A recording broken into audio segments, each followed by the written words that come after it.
Um, I think it was Veldon. He informs you as he comes to the castle that Wayhan wants to see you in the morning. So then you were busy trying to identify the items that you guys had just found and all of that. And the night goes uneventfully. You hear a few rumors about Lord Becklin, or not Becklin, Lord Baccharis, how he has slain the murderer that's been plaguing the city. Same thing that you heard when you guys came into town from the guards. Anything you want to do before you go over to Wayhan's? Well, probably. I would try to find Cormac. Yep. And leave the sword and ring with him. Oh, you can bring it. You just can't use it. Right. Like they have a spot for you to put your stuff. Okay. Well, but like, which is no. I don't like if I don't come out of this, I don't want them to. Gotcha. in the worst case scenario, I don't want them to keep those items because there's no way for the other to reclaim them. No. So if I leave too early, I may just leave like a note with the weapons. Just saying, Sure. "Hey guys, I'm off to take my test. I'm really excited but really nervous, so I don't know if I will if I'll see you guys again. If I do, then wonderful. If not, items to the best of." Whoop the dragon's ass. Okay. Anything else? Just want to make.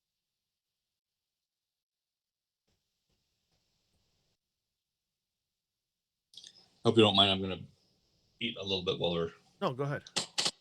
While we're going.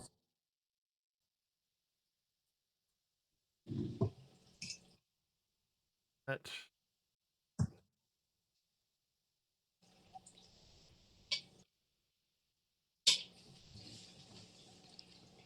Don't need that because I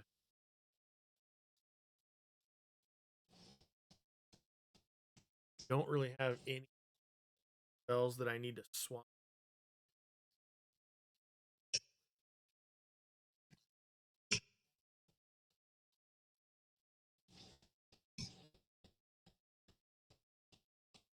Yeah, so I'd have just identified I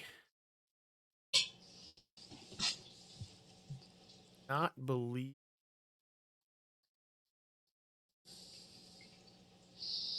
I would have tried to copy any spells or any that I really wanted from that one spell book that I have. Sure. Because I can't attune to it. Right.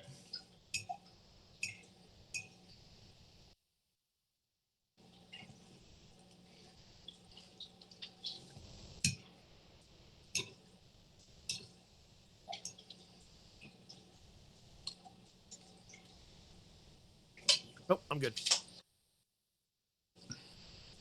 Okay. Do you have a notebook paper by you? Yeah. Yes. Because there's things that you'll need to keep track of, and I'll tell you that as we go along. So the format of the of this module is kind of like a choose your own adventure. I figured as much. But it's at the same time, um, you know, if you want to do something, I'll try to incorporate that or try to figure out what to do with that. Gotcha. And then I think I will, if you, when it comes to a choice, do you want me just to read you the different choices there are? or do you want to just try to come up with what you want to do by yourself? Um, You know what I mean? yeah. I 'Cause probably there's a would. I don't know. Like, I think I'll try to come up with them. Like, if I mean, like, obviously, if I don't get the description of it, then I will, I'll ask to, mm-hmm. describe it a little better so I can make a choice. But Sure, if it's not supposed to be like blatantly in front of me, like A or door. right. Maybe at the beginning, this first part, maybe I'll lead you through just a little bit so Yeah, you can kind of get familiar with what it's asking or what the different yeah, things you can do. sure. And then yeah, then once we get really into it, then I'll Cool. leave it more up to whatever you want. Awesome. Okay. So yeah, So you get I'll leave that note, and yeah, then I'll head over to. okay. So you get over there, and uh, she isn't too thrilled to see you. You can see, her normal personality kind of shines through all the time. She's such a bag of sunshine. Oh, Yep. Uh, she says the conclave, much to my surprise, has agreed to test you, even though we're on the brink of war. Parceline uh, has prepared a test for you. All that is needed is that I teleport you over there, which I have agreed to do. Do you have any questions of me? uh, how will I? They'll teleport you back if you survive. Oh, test is over. She kind of gives you an odd look, and yeah, she goes back to prepare. And just be warned, many people do not handle teleportation very easily. You may find yourself not feeling very well when you arrive. And she starts doing her enchanting and all that. And all of a sudden, poof, you're gone. You feel like you're just floating through air, spinning. And she's right, you're not feeling that great. And all of a sudden, poof, you land. You stand before the Wayrith Forest, the ancient forest that holds the Tower of Wayrith within. Blackened and withering branches intertwine, creating a dense skeletal canopy that blocks all light from the moons Solinari and Lutinari. Oh yeah, should we advance the deal quick? Yeah, we'll have to. Yeah. Just talking about the moons made me think of that. Yeah. Candy tracker here. I'm really glad I made this thing. It makes it so easy.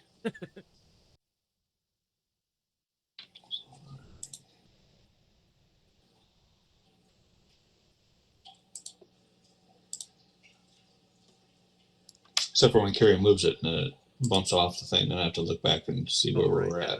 Then you gotta. What day we're? Mm-hmm. Luckily, it's only happened once.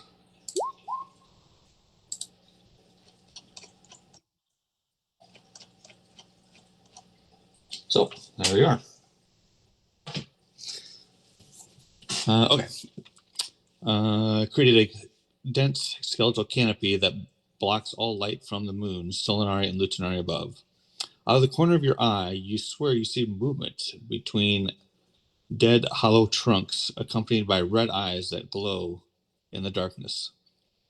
Thick fog curls around your feet, crawling up your body and slipping into your mouth, leaving the taste of death behind. Everything about this forest cautions you of the dangers within, and every inch of your body instinctively seizes with hesitation. But to get to the test of high sorcery, you must continue your journey forward. What do you do? Wayhan there with me, or is it just Just you. um? Have I? Do I know about this forest? Like, do I know the of it or the it? You know that the tower finds you. That most of the time you have to wander through the forest, and when the tower decides, Do I see a pathway in front of me? nope, Like nope. like You think you'll have to go like make your way in. okay. Does it look like there's a like a starting area, or does it just end like at like the fences? It's just thick, like how There's they've no just. fence. It's Oh, just like I wasn't saying forest in front like of you. how they've described it in the books where there were fences, but that's when you get closer to the tower, right? That's when Like you get to the tower. tower's Yep. fenced in. Got it. Yeah. Okay. Yeah. This is just you're standing right outside Yeah. the dark I forest. guess I'll look to an area that has the least amount of eyes, or area that like eyes aren't close enough to where I am. Um, Yep. and I will uh kind of start like ducking and crawling my way through, and Okay. I'll try to siphon away some of the like that stench, and I'll put that makeshift map. Okay. All right. The forest, once a near impenetrable wall of dead trees, transforms before your eyes when you enter its embrace. Previously decayed branches bloom with vigorous life, forming familiar leaves and flowers that remind you of your journey's past. The forest floor is damp, covered with fallen petals, and lit by a clear moonlight from the sky above. As you look behind, you see that the forest has closed in on itself, trees moving to block the trail from where you came. The only path lies ahead. You walk along the way for hours, accompanied only by the sound of your footsteps and rustling trees. As you approach a bend, you hear groans and whispers fill the air, brushing past your face and ears. When you search for the source of the eerie sounds, your attention is drawn to a ghostly hand that extends from the shadows off the path. Skeletal fingers curl, beckoning you towards it. Uh, but the path keeps going. Yep. Okay, and I haven't seen anything else that indicate to path. Nope. So, like in this instance, I'll just so you kind of get familiar, like I said, you can either go towards the ghostly hand or ignore the ghostly hand and rush down the path and turn the bend. So I haven't hit the bend yet. I hit the bend, but then just off the side, there's kind of doing. Mm-hmm. Yeah. Yep. Yep. Uh,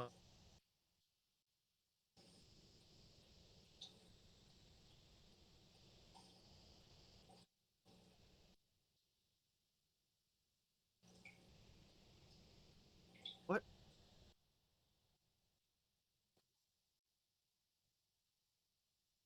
Uh, a gnome who, like a tinker gnome.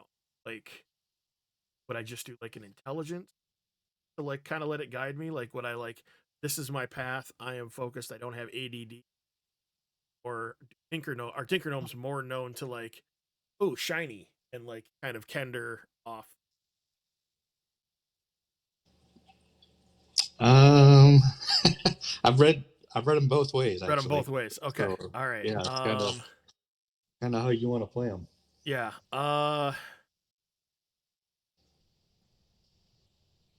Well, he's done nothing necromantic at all, so he's not intrigued by that.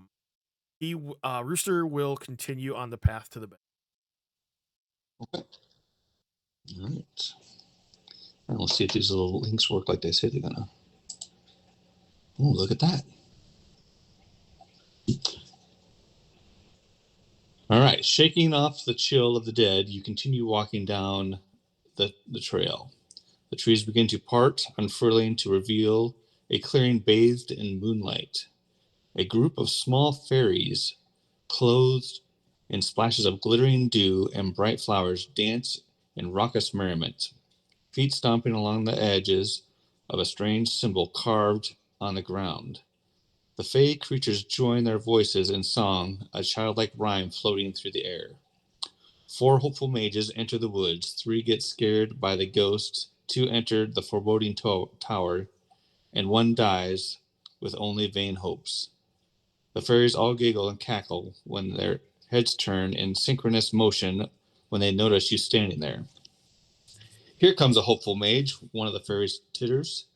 How long do you think they'll last? Asks another. Poor thing, going to their death and doom. A third chimes. If they're smart, they'll turn back around, the fourth declares. But they could survive if they eat this, the fifth says. With a wave of their hand, they reveal a piece of fluffy white bread, fresh and sweet. When they stop dancing, the symbol on the ground flickers with glowing light. You feel a powerful hum of arcane energy emanating from it. So, what do you do? Do you? What's up? What's up?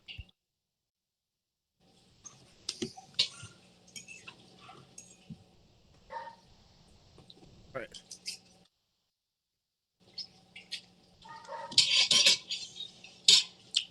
Sorry. Nope, you're good. So, do you approach the fairy offering or do you approach the symbol? They're on the edge of the symbol. Um, Like, let's see. can I see the symbol from where? They're stomping along the edges of the strange symbol. Can I make out the symbol? You cannot.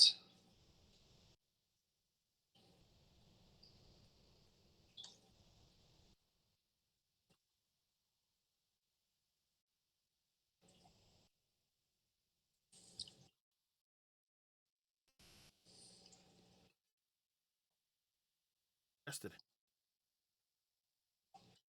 Happily, that bread.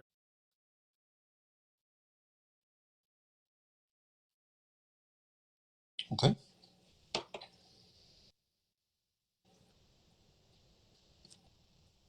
Ignoring the fairies and their taunting song, you walk towards a symbol carved on the ground. The signal is a circle that flames 5 intertwining lines. The intersections marked by ancient runes.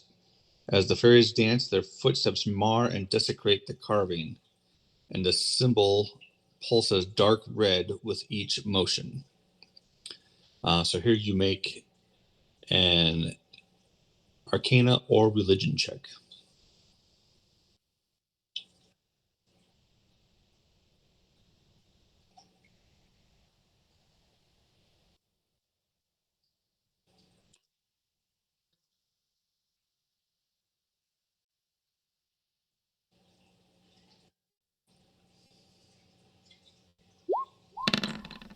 Ouch. Okay. Uh,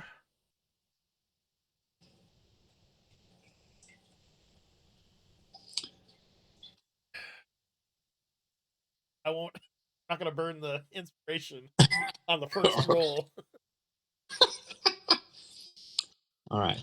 You're uncertain what the symbol represents or what the fairies' ritual dance does. You stand back and let the fairies continue their wild dance. The crimson light of the strange symbol slowly fades until it becomes dark and silent. The fairies then stop dancing and giggle to each other as if they share a secret joke you aren't a part of.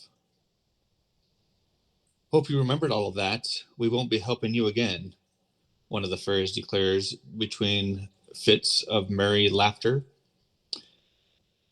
And then note, this is where you need to write stuff down. Watched the Fae dance. trait. You don't have to write trait. They're all traits. Got it. So, watched the Fey dance.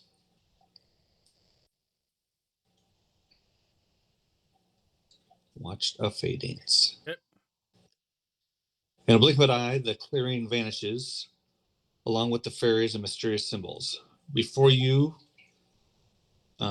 stand imposing gold and silver gates. The Tower of Raylith looms above your head. And I think I have the one thing I felt I could prep was this handout, which will be in the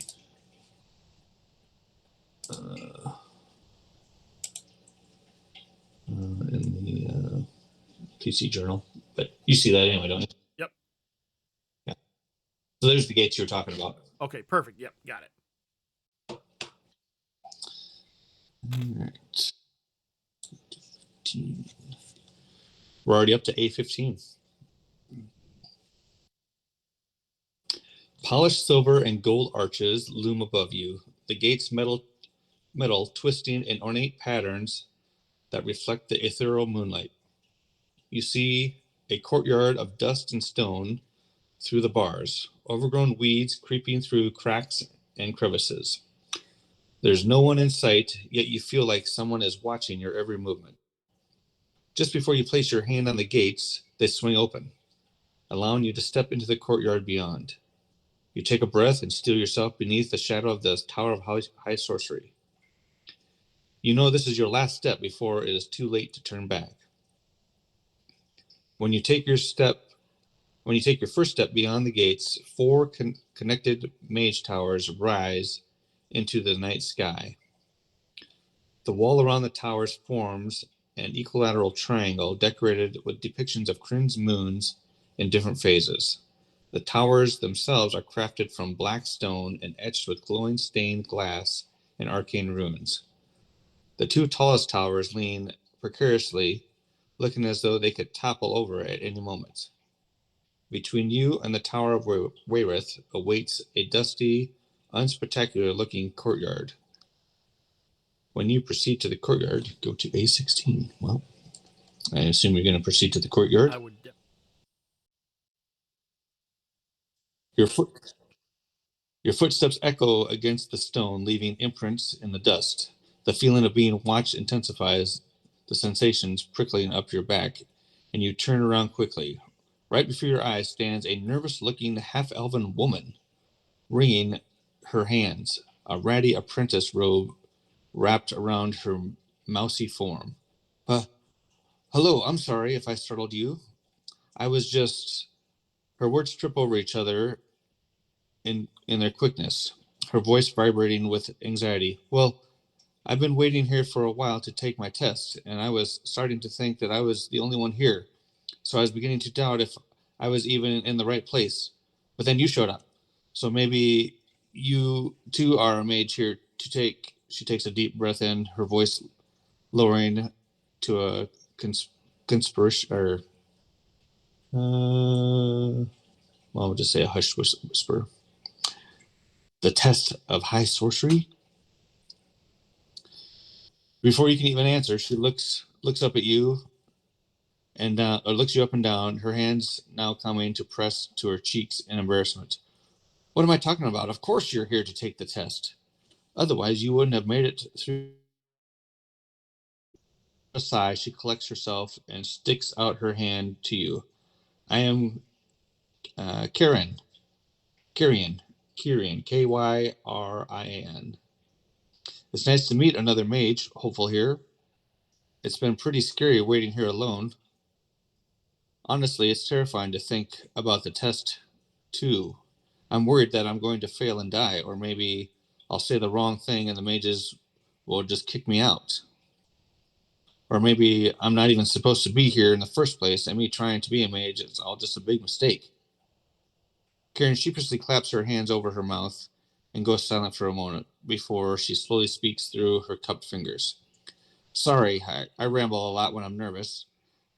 I just, I'm just so certain I'm just so uncertain what's waiting in the tower. I get anxious just thinking about it. And she kind of looks at you. It's very exciting. I'm very grateful that I accepted and looking forward to whatever the tests have in store.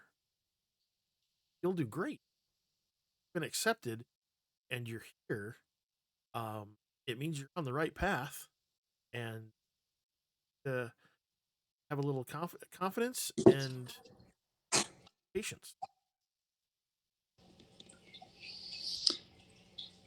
What about you? Are you nervous? No, no, not at all. I'm extremely excited. Okay.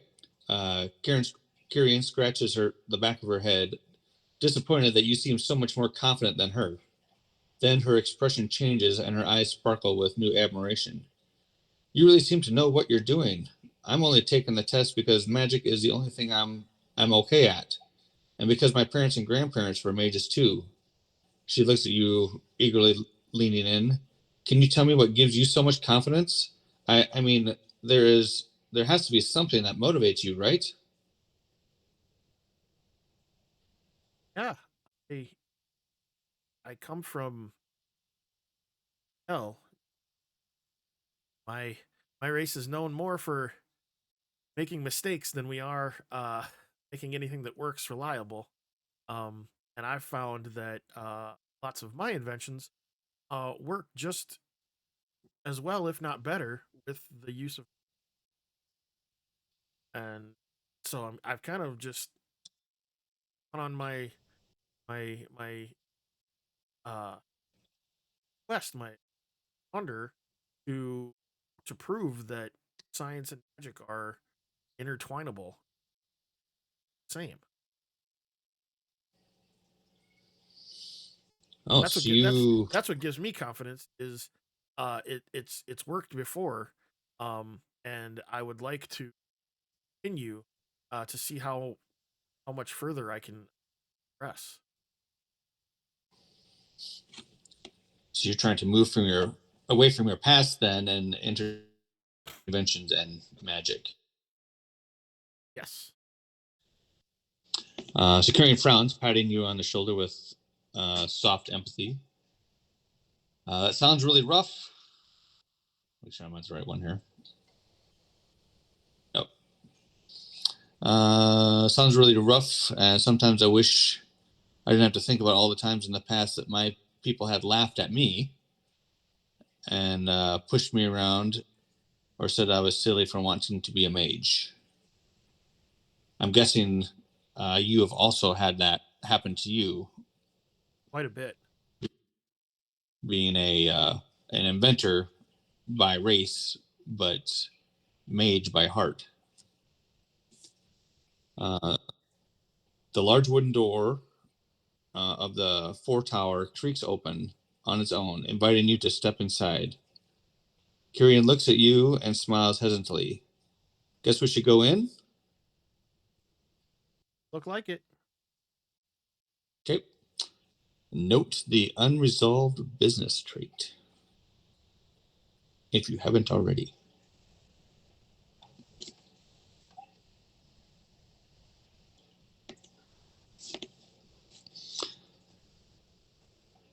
As Good. soon as you enter the Tower of High Sorcery, you're greeted by two mages wearing red robes.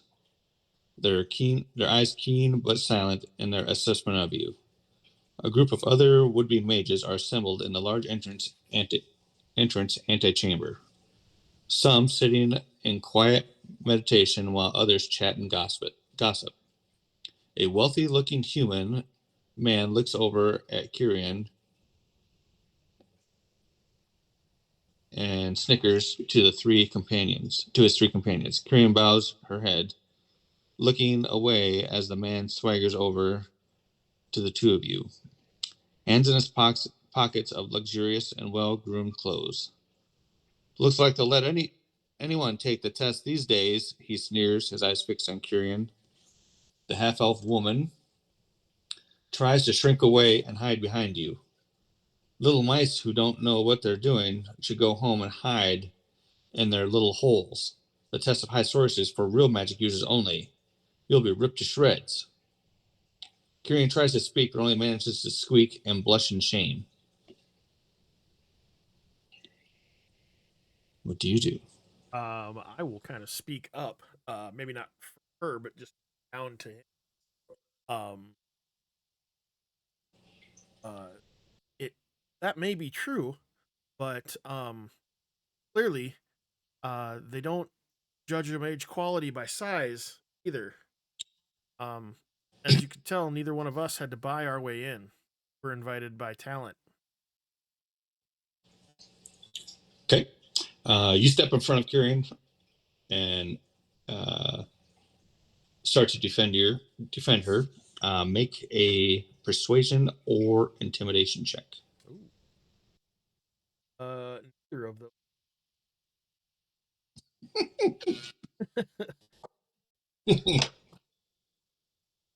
That's one thing I liked about this thing is it truly Can I make this explores all of your performance? character. This would be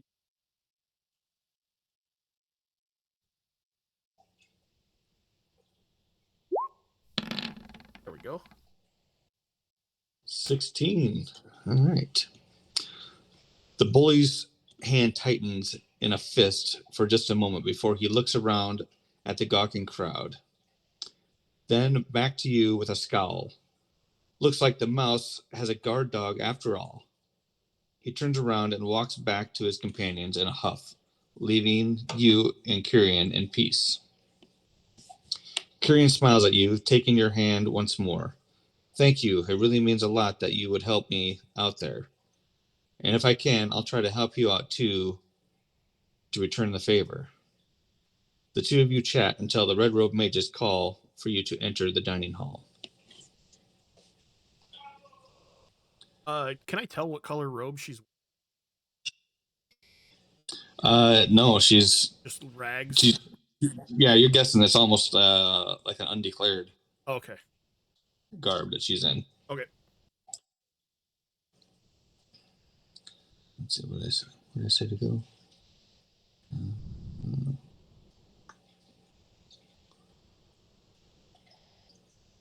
Okay.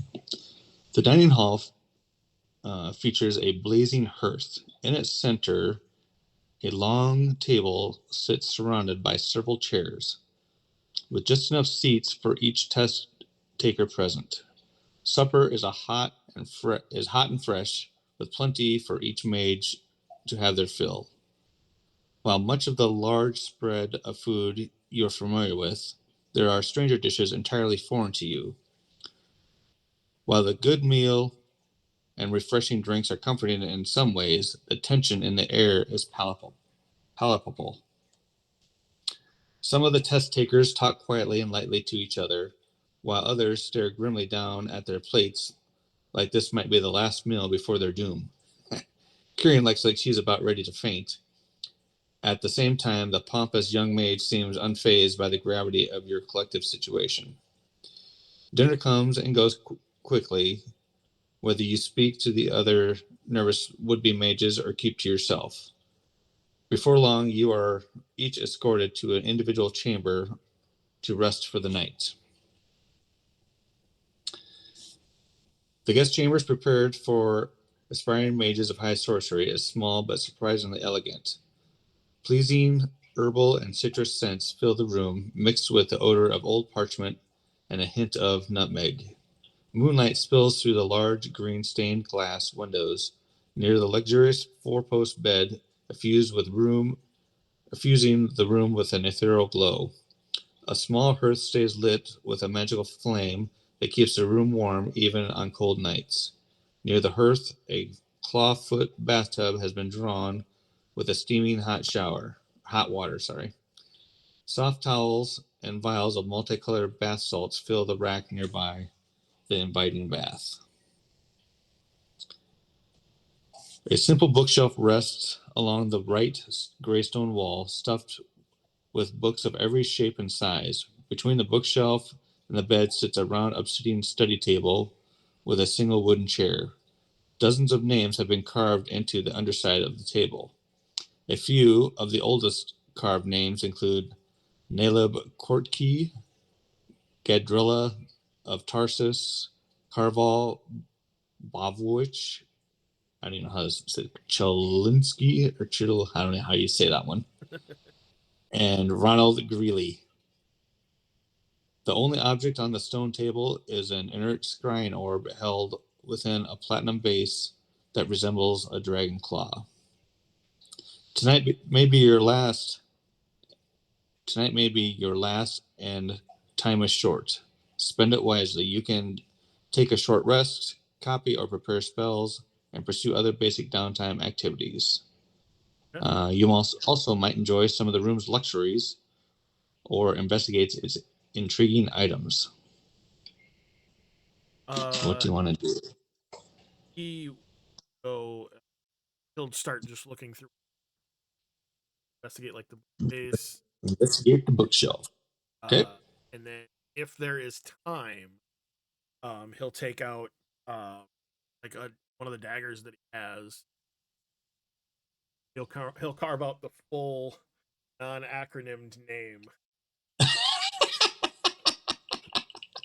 Or as much as you can. Yeah, well, like he'll start going, and if he needs to, he'll start going down like the leg of it as well. Yep. Yeah, he'll get his full name in. Nice. All right, the Dusty Bookshelf. The imposing wooden bookshelf fills the entire length of the chamber on one side. An old ladder leans against the far corner, several of the lower rungs splintered from use. Motes of dust dance silently off the shelves, glowing in the nearby hearth light. Each shelf is crammed with heavy leather-bound books, stacks of parchment tubes, slender journals, and untitled volumes.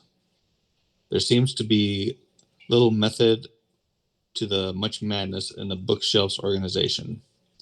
At a glance, a few interesting but unhelpful titles include The History of the Second Dragon War, Raising a Sorceress Child Safely, 101 Delicious Recipes for Dwarven Guests, Drowning in the River of Time, The Unpredictable Dangers of Chronomancy, and a tattered brochure titled So You Want to Be a Hero, that advertises a far-off academy of prospective adventurers. You could easily spend hours or days sorting through the bookshelf's mess to find something useful. So I'm just going to give you the options it has here. Okay. That's okay. Yeah. If you search the book about the test of high sorcery, you can do that. Search for a forgotten spell book, you can do that. If you search for something obscure, you can do that. If you cannot find anything you are looking for or give up, then you do this. All right. So, search for a book about the test. Forgotten spell book or something obscure. I would probably well, my brain already went to he'll look at the dwarven like cookbook.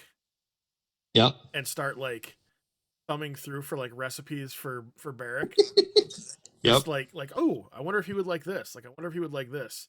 But like he would spend maybe a half hour like maybe copying down like two.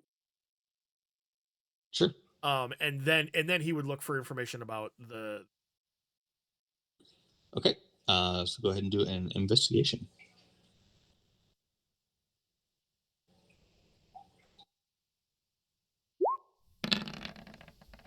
15. Okay.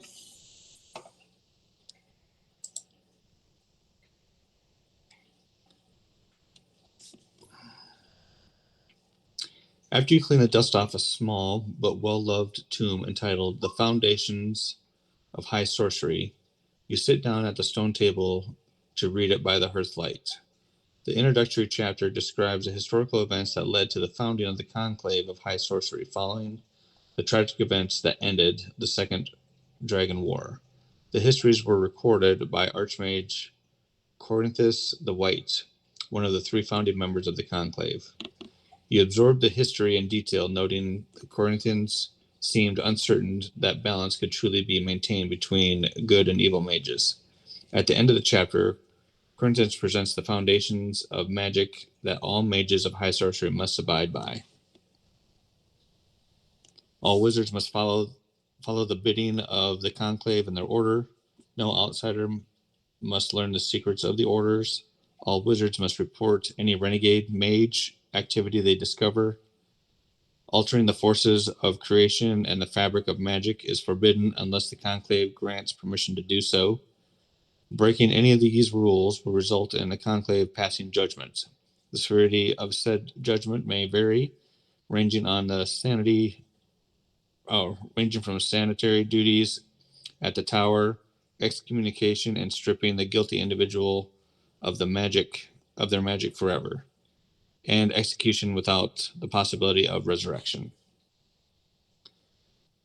Near the back of the book, Corinthus describes the test of high sorcery and the conclave's philosophies on crafting the exam to be so rigorous that failure means death. Each test is crafted for the individual, drawing on their past, present, and potential future to forge their soul in their crucible of magic. It challenges their fears, ambitions, vulnerabilities, and insecurities. The tests last for several days, allowing mages to rest and study at specific times during the ordeal. Additionally, every test presents several challenges that examine the depths of the mage's knowledge of use of magic. Every test presents several perils that cannot be solved through magic alone, testing the mage's other talents to solve problems even should their magic be exhausted. Every test presents a confrontation with a known ally. Every test presents a choice to save someone or something dear to them or give up their magic forever. Every test presents a deadly duel against a highly dangerous foe that encompasses the mage's fears. The mages may call on any ally to help them face their test, but the ally's life is at risk also, and the test difficulties increase appropriately. Once you finish studying the book, jotting down notes later, turn to A26. I think that is, you can look at the other stuff if you want. Yep.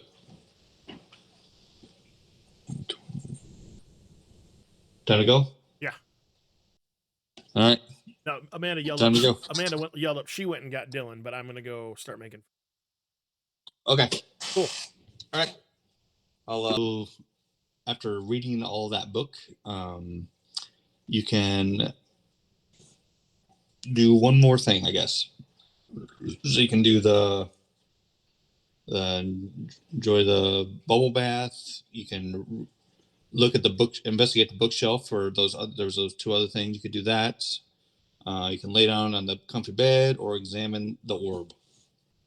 Um, God, the me side of it would have probably like been doing two things at once. Like I'd have been reading that book while taking a bath.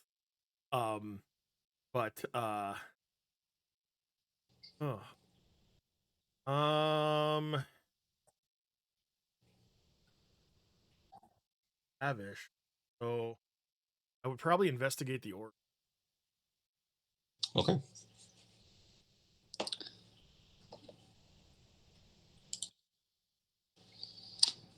When you investigate the orb further, its dim interior begins to glow with pale blue light. The glass sphere rattles within its dragon claw base. Shapes begin to form within the orb, half shrouded in mist. You observe a ship sailing into a monstrous lightning storm.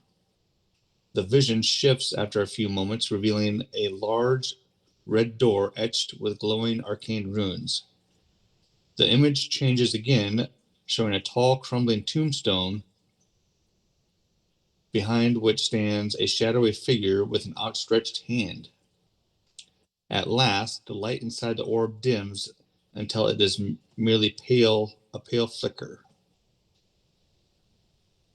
Make an Arcana check. Yep. That's what I'm talking about. There you go. So 25. All right. You can focus on one of the images you saw and attempt to conjure it again in more detail. So that would be The door. the ship of the storm, the large red door. Yep. Okay.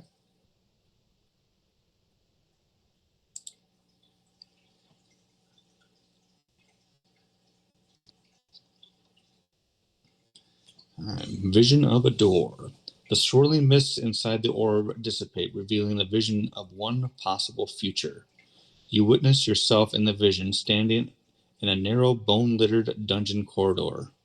Before you is a large door made from crimson metal, etched with strange runes that fill the hallway with cold white light. At waist high, or probably normal height for you, Yeah. on the door Shoulder is or a yeah, eye height. right, is a hand-shaped hole. You watch yourself turn from the door and pick up a skeletal hand from the ground, then stick it through the hole in the door. The hole suddenly closes around the skeletal hand, trapping it in the door. After a few seconds, the door opens inward. You don't wait to see what is on the other side, though. You immediately turn and run all the way toward the dead end on the other side of the hall. A moment later, mist shrouds the inside of the orb entirely. The Okay. vision ends. Note, note the scried the arcane door trait.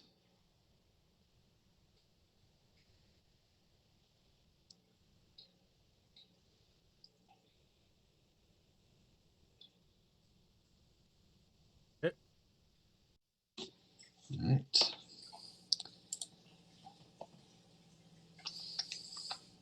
I love how it does all this pre-set up stuff. I love it. That's really cool. Like I'm probably I can just self screaming at myself in the orb. No, go back, go back. Right. All right. Your private time becomes suddenly interrupted by three loud knocks upon the chamber door. Rap, rap, rap. Without warning, the door flies open, and three mages of high sorcery sweep into the room, each wearing different colored robes. You recognize them immediately. The leaders of the orders of the white robes, red robes, and black robes. The black robed archmage enters last. When they do, the magical fire in the room's hearth dims, and the chamber grows colder. I hope you have found your accommodations relaxing, encouraging, and a well-deserved respite. The white robe mage's voice is soothing, full of empathy, but a little sad. I hope you have not wasted what little time might be left to you on mundane frivolities, the black robe mage interjects, their inflection bordering on threatening. Their time their time is their time. How they spend it is not our concern. We are simply here to interview them and craft their test of high sorcery. Let us not waste no more time, ours or theirs, by bickering. The red robe mage moves between the others and speaks with calm authority. A moment later, the mages turn towards you and gesture for you to take a seat at the stone table. Let us begin, the mages say in unison, and we are off to A40. Yeah.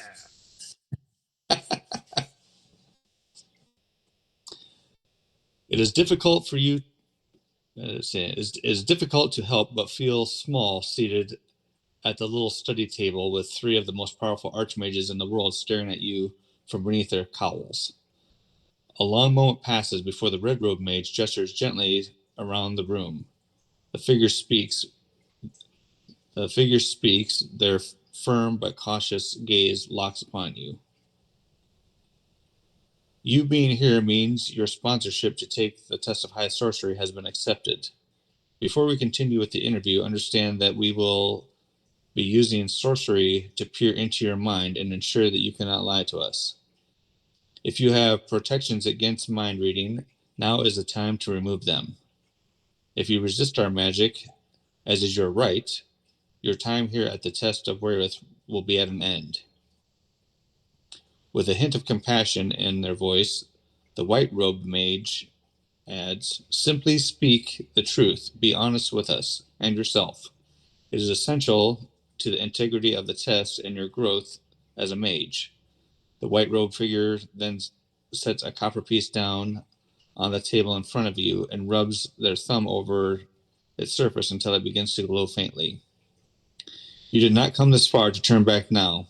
Once you agree to the terms, the white-robed mage casts Detect Thoughts, and the red-robed mage casts Zone of Truth, centered around the study table. For the remainder of the interview, the archmages can look into your mind, and you cannot lie to any question they ask. You feel their presence in your mind already. It is gentle enough, but itches slightly in a way that is difficult to comprehend. The black-robed mage rubs one palm over their knuckles. They speak with a voice like honeyed poison, a little louder than a whisper. While I'm certain you already know the gods of magic, their realms of influence, and their corresponding moons, I would hate to overestimate you, so let us review.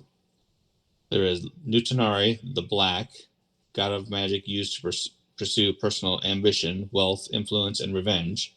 Lunatari, the Red, goddess of magic used to maintain balance, unravel mysteries, and embrace personal freedoms. And last of all, Solanari, the White, god of magic used patiently and compassionately to create a better world. Better by whose standards, though? I do wonder. The red robe mage clears his throat and taps a finger against an amulet around his neck. The white robe mage purses their lips tightly, but says nothing at the snide comment about the order. The black robe mage continues to whisper, smiling a little too wide for comfort.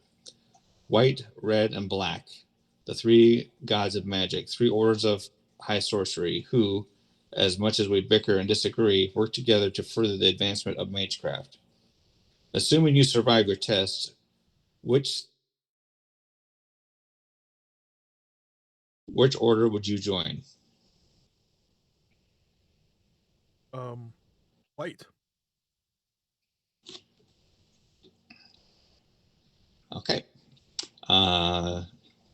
So note the chose Solanari trait. Okay.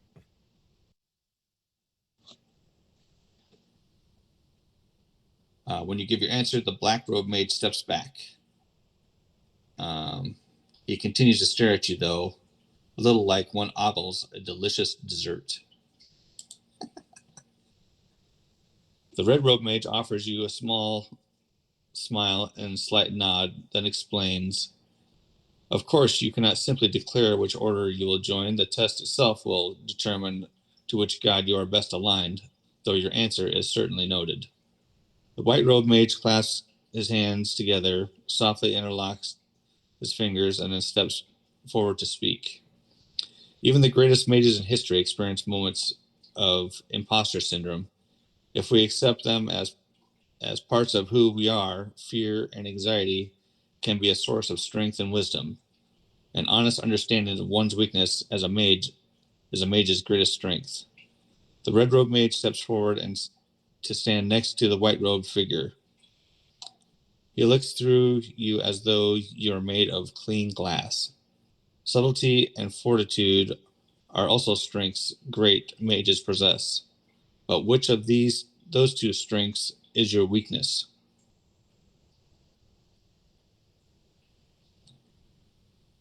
What were the options? All right. If you claim subtlety as your greatest weakness, or if you claim fortitude as your greatest weakness, or if you claim neither is a weakness for you. Subtlety. Most definitely. Okay. If you claim subtlety as your greatest weakness, note the unsubtle trait. Unsubtle. Subtle trait. The red robe mage clicks his tongue to the roof of his mouth twice, then takes a step away from you.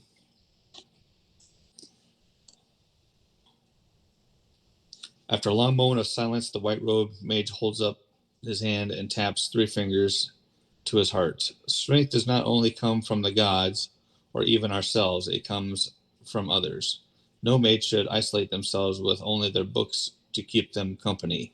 After speaking, the white robed figure hesitates a moment, then nods quickly aside to the fellow mages. The black robed mage licks his lips and draws 2 objects from his robes.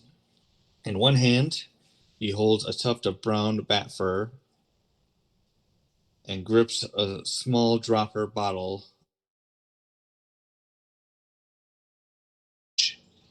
of pitch in the other.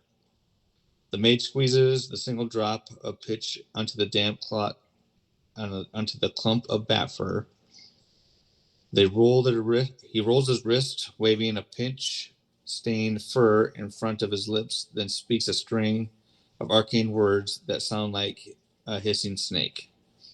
A flood of magical darkness, blacker than any you have ever seen, spills from the mage's mouth, enveloping you completely.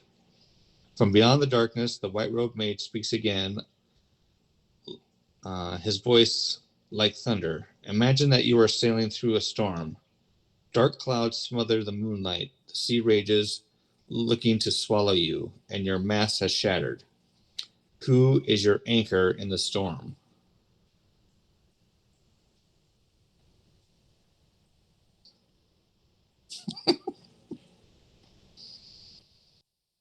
Not here. That would be found.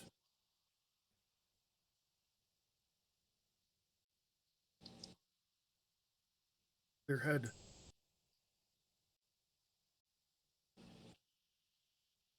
Darker time. Come across. Okay. Note the imagined a companion trait.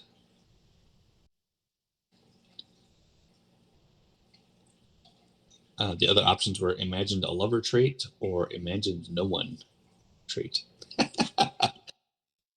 After you think of your anchor, the black robe mage whispers into the darkness surrounding you. It is my turn now. The black robe mage begins to chant arcane words, his song beautiful and dreadful all at once. It seems to come from everywhere around you in the magical darkness. When the song ends abruptly, there is only silence. Then a terrifying vision assaults your mind until you feel like your skull might split open.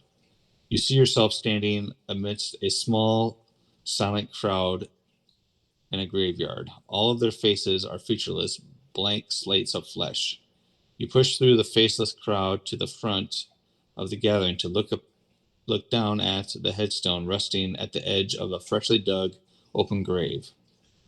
It is your name carved on the tombstone. Someone familiar someone familiar laughs someone familiar's laugh rings out from behind you. It's weird. You turn around to see someone new standing in front of the faceless crowd, grinning an armed cross. They are someone from your past who bullied and tormented you, and their voice is just like you remember. You really think you'll survive the test? You have no idea what they will do to you in there. And I'll be there too, watching from the best seat in the house. I want to I want my laugh to be the last thing you hear when you die. They point and laugh at you, and that laughter is echoed from the surrounding woods. A pack of hyenas slinks out from behind the trees. Their maddening cackle growls to a fever pitch. Your tormentor cackles, too, watching gleefully as the hyenas creep toward you with hunger in their eyes. You instinctively take a small step back, almost slipping on the soft ground and falling onto your own grave. Jeepers. Surrounded by nightmares, you hear the black robed mage's voice echo in your mind. Fight me. Show me you have control, that you are the master of your mind and not I. You realize that you can choose to attempt to push any and all of the nightmares from your mind.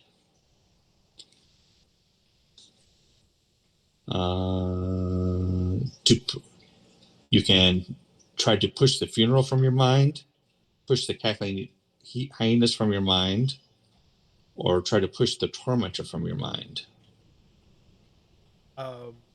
Well, in my head, I was already thinking like bonding, like it'll be the tormentor. I'll push the tormentor away. He's he's probably one of the ones that inspired me to prove that Sheen can coexist. Okay. All right. To push the tormentor from your mind, make a charisma saving throw. Is this considered magic? Yeah.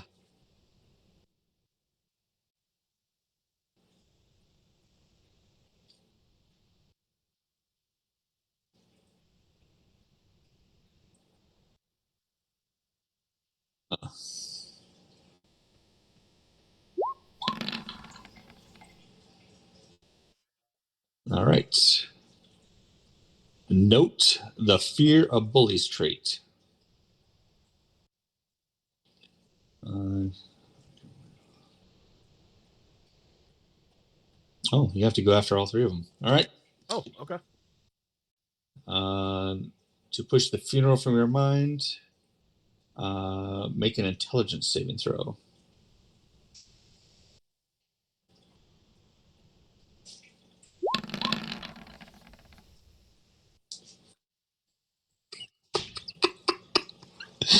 Note the fear of dying trait.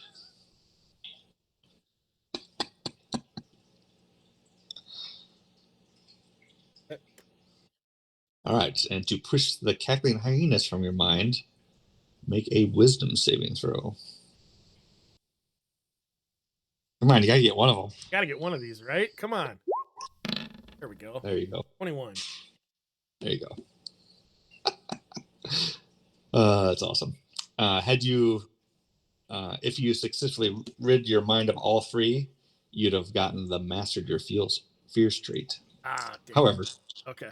however, What happens if you fail all three?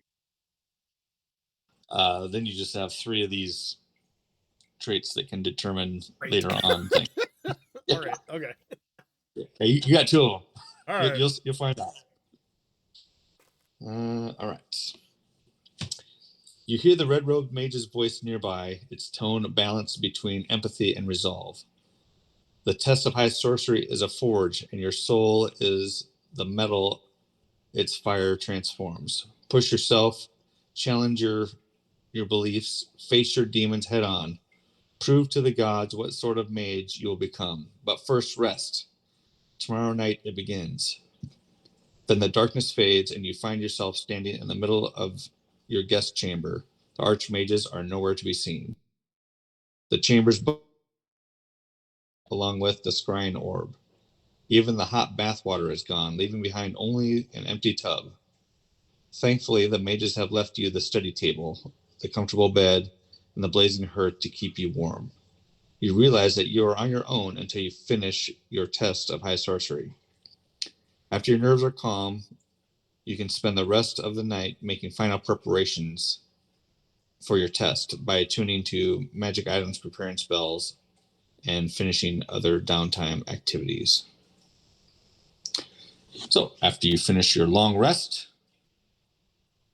do you want to do anything else here?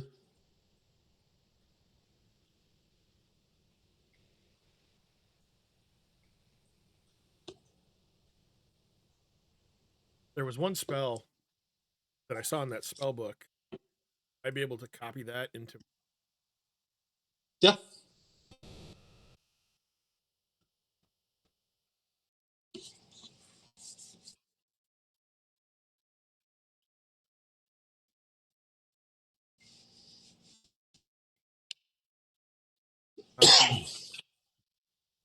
Borrowed. Okay.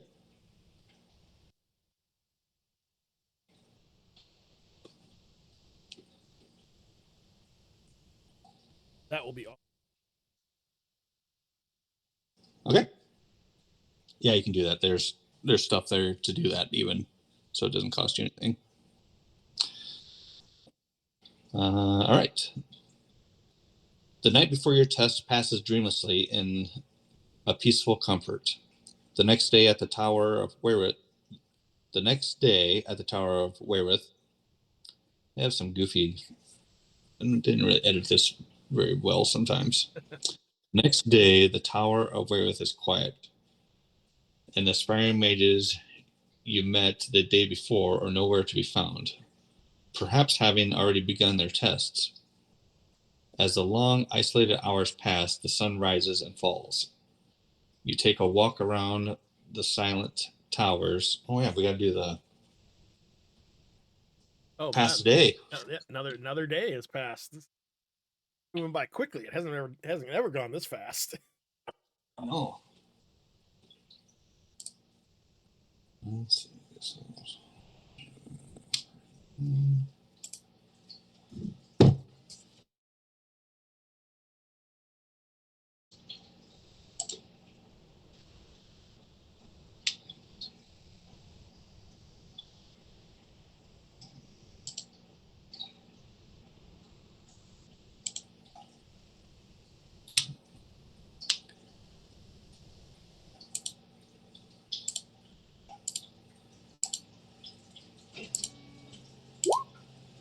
There you go.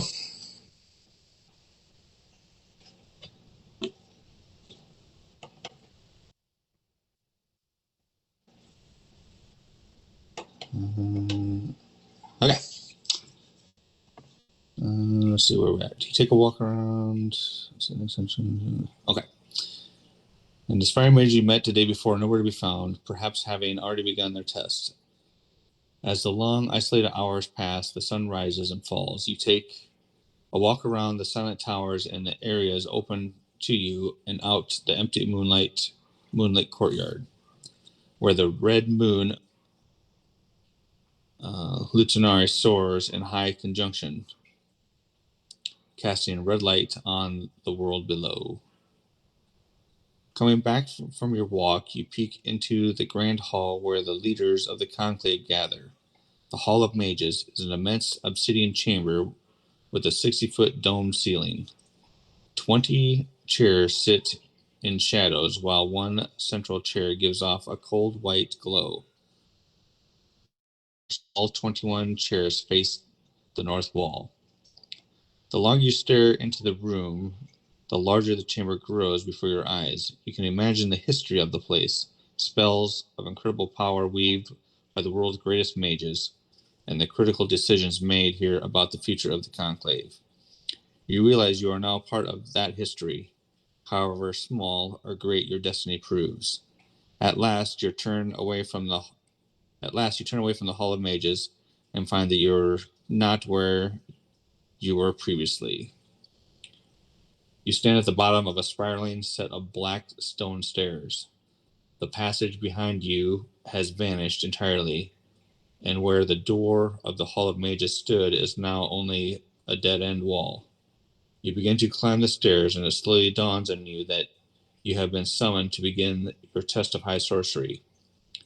The spiral stairwell seems to go on forever, lit by torches on the right wall that burn with white, red, and black magical flames. At last, you see the landing at the top of the stairs. Beyond stands a simple wooden double door with a pair of silver door knockers. Along the left wall, large painted portraits hang at even intervals, portraying various past mages of high sorcery. Let's see. So the two choices here are: do you investigate the hanging portraits of previous mages, um, or if you're through waiting and approach the door, to the testing grounds. I would probably look at. Look at the portraits? Yeah. Okay. The portraits are something of a mystery. Only 12 paintings hang on the wall for no apparent rhyme or reason. You cannot know for sure if you were meant to find these specific portraits, if the conclave changes the portraits hanging randomly, or if everything you're currently seeing is merely an illusion. Magic is very odd like that.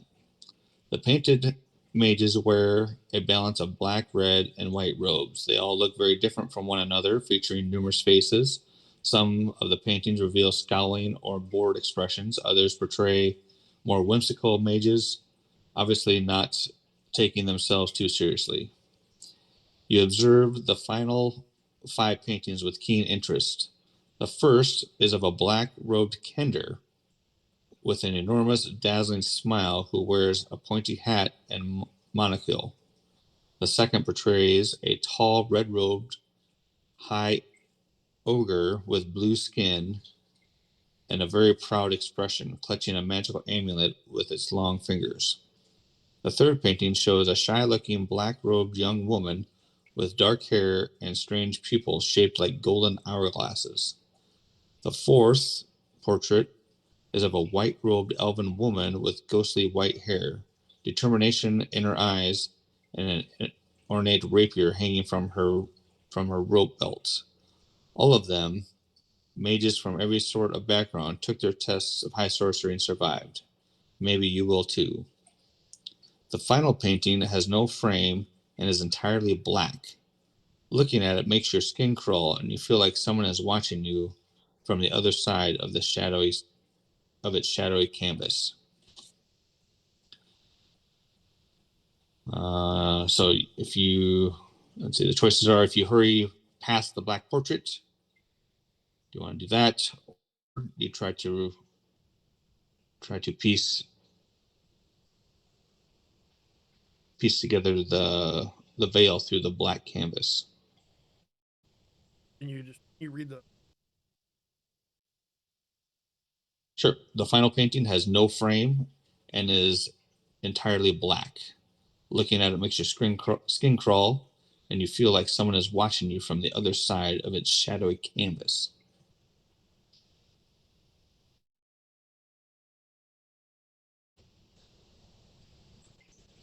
I would.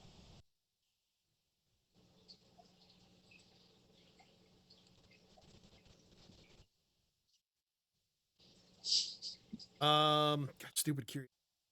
Uh,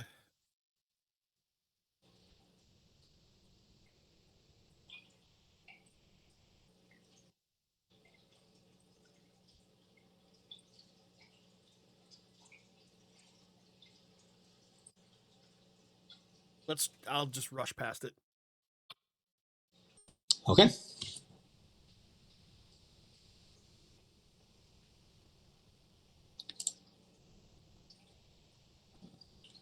All right.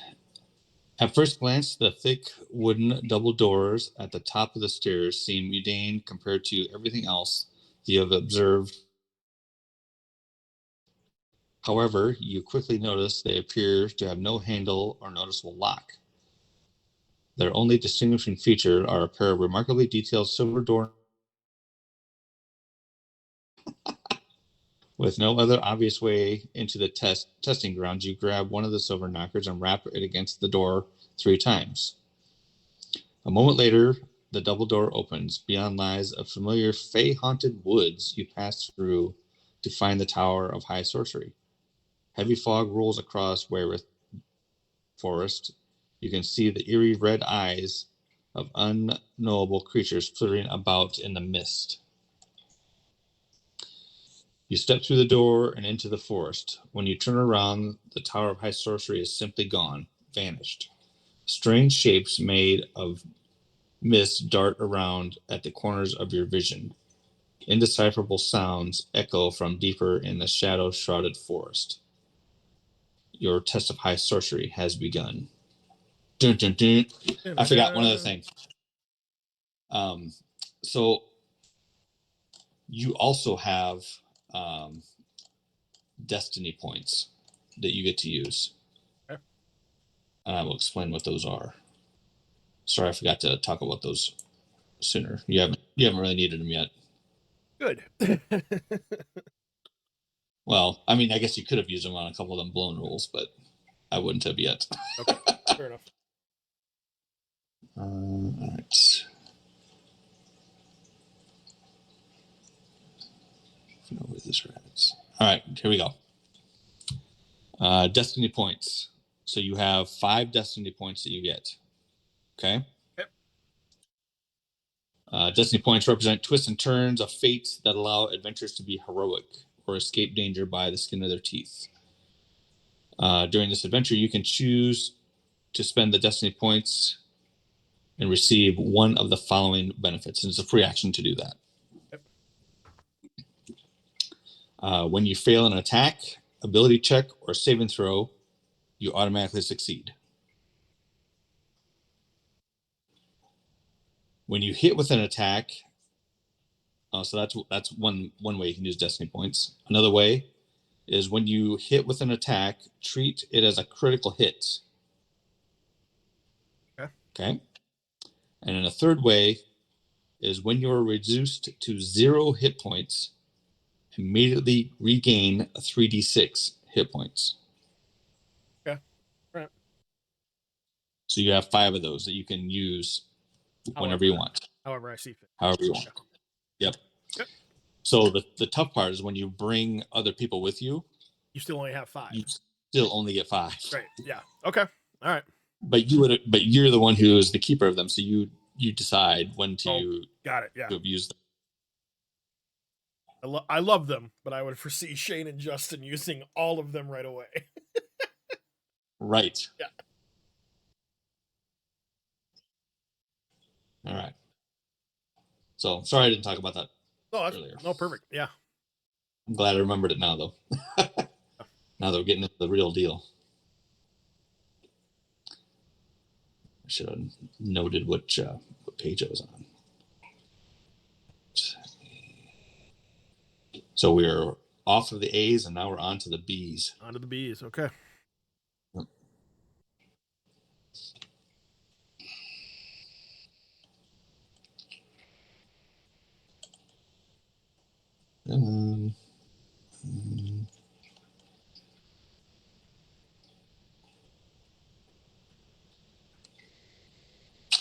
My PDF is loading slow. Almost there. Ow. So yeah, you could actually have about 15 traits by now. I don't know. How many do you got written down? I got 8. 8.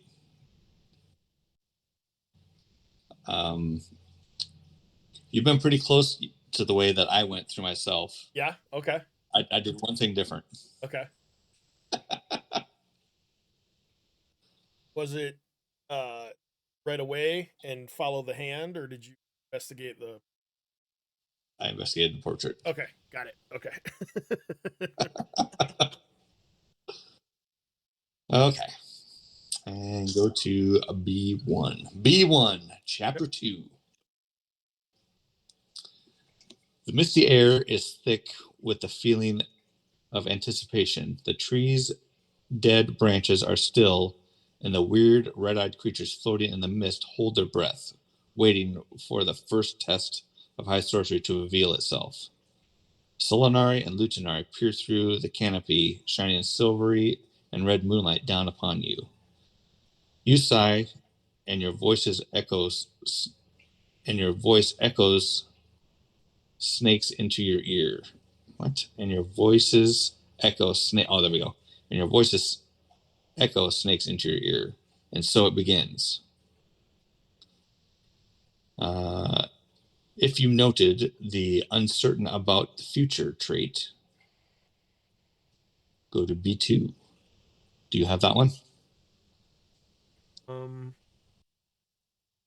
No. How about the unresolved business trait? I do have that one. All right, off we go to B12. 12. Okay.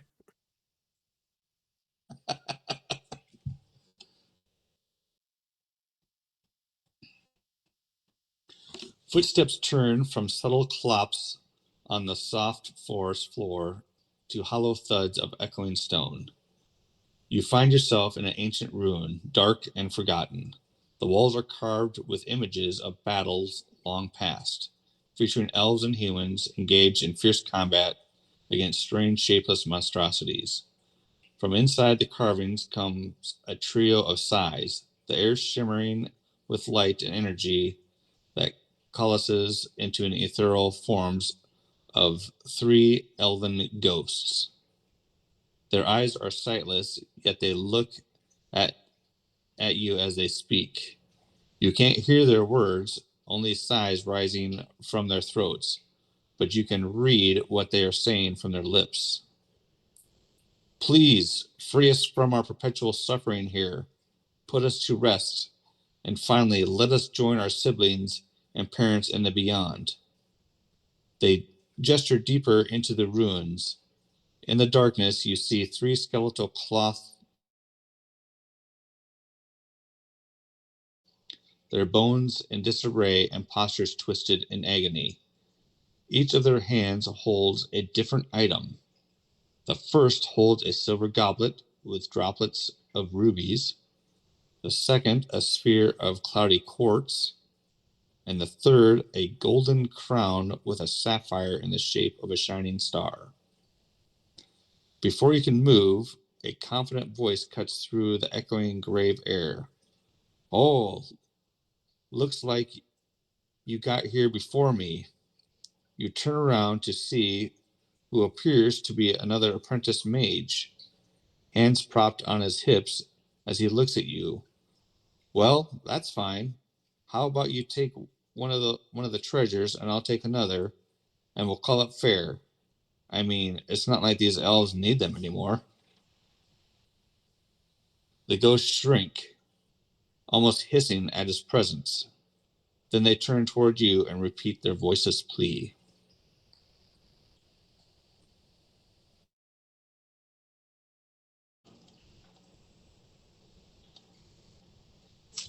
What are my options? You can take the treasure or attempt to put the ghosts to rest. Attempt to put the ghost. Just trying to be a white robe already, aren't you? Mm-hmm. Yep. You ignore the other mage and begin to walk forward. The ghosts float alongside you, their hands ever so gently nudging you toward their skeletons. Up close, the state of the bodies are even grimmer than you first realized. Each corpse was defiled and discarded by by whoever struck the killing blows, leaving them to rot. Footsteps shuffle behind you as the other would-be mage attempts to leap in and grab a treasure, but the ghosts swiftly rear up in a righteous fury, frightening him away. You concentrate on arranging the bones into the proper positions to rebuild the skeletons. To do that, you must succeed at either a medicine check or investigation check. I will try Uh, investigation. okay. Do you have any magical things that could help you here, Um. or that you want to use? Well, that new spell I took would give me efficiency in medicine investigation. Still better. Still better. Sure. Okay.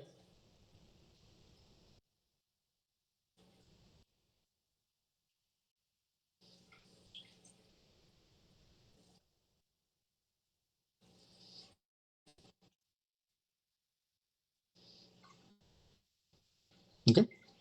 Nope. Nothing. Nothing of magical meat by hand.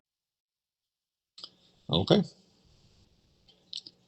So go ahead and this one's not a magical thing. Okay. So just be a straight up.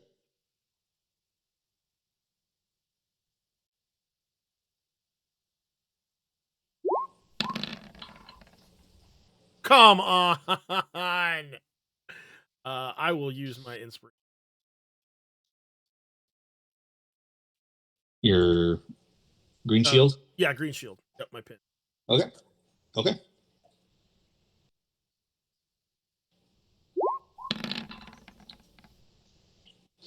Just dancing with that 18. Okay. Where's my mouse? Where's my mouse? There it is.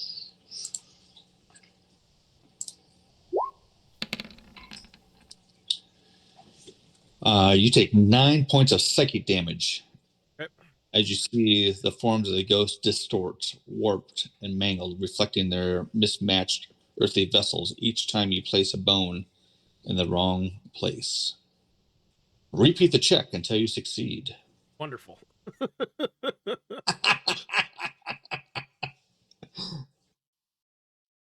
Okay. Yeah. I'm gonna freaking punish you until you. 17. Hey, there you go. Okay. The ghosts sigh with great relief. They float past you, brushing your forehead with gentle fingers. Gain inspiration Gain if you inspiration. don't All already right. have it. Awesome. Got it back. All three ghosts close their eyes. Actually, inspiration isn't that just a D, D20. like It's a a D8? D20 roll. Well, it depends. If it's from the DM, it's a D20 roll. Bardic inspiration, then it's a die to add to it. I think that's what it's supposed to be, is a bardic one. Okay. So it'll be a D8. So you get a D8 to add someplace. Perfect. Got a D8 to add something. Okay. All three ghosts close their eyes once they lie down inside their corpses. They slowly fade from this world and pass to the next.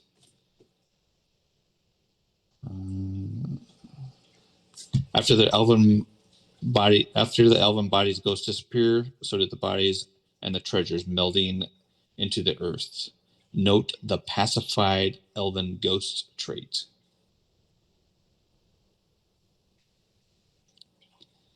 As you stand up and brush off the grave dirt, the partially collapsed ceiling of the ruins break open. A sea of icy shadow spills from the opening, enveloping you entirely. When the freezing darkness departs, you face your next test of high sorcery. I need to go use the bathroom quick. We'll be right back. Okay. Perfect. 9 damage already. Right?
Oh, sorry about that. Something I ate is not agreeing with me very well. Good. No. So if I run off again, just know I'll be back soon. All right. So if you noted the unsubtle trait, Yep. go to, that's right. If you noted the lax fortitude or overconfident trait, have either one of those two? And just the one. All right. Perfect. Off to B27.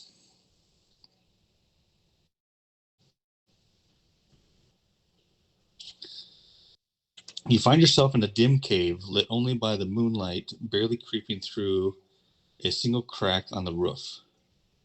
Surrounding you are stone statues of people, each perfectly preserved in lifelike poses.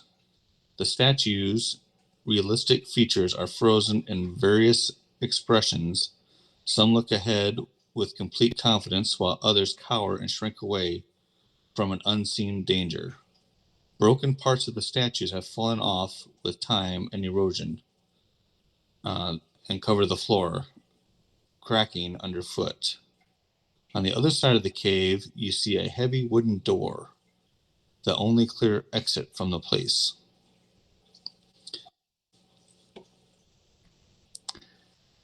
All right, your two options here. If you move quickly but cautiously, go this way. If you move stealthily but slowly, go to this one. Which one do you want to do? How far is it from where I am to the door? It doesn't say, so probably I don't know, say like 30 feet or so. Okay. Well, I will bypass all of it. Try to Misty Step. So that would be quickly. I mean, quickly, yes, but also quietly because I'm not gonna try to. I'm not gonna step on anything. Okay. Well, we'll see what each one brings. Okay, fair enough. But if I don't think this interpretation fits, we'll probably go back. Okay. I'm gonna write this. Write this down. 3, 8. Okay. So Misty Step we go. So we're gonna do the stealthily one first. I feel like that'd be Yeah. closest. I'm just gonna read through it quick here.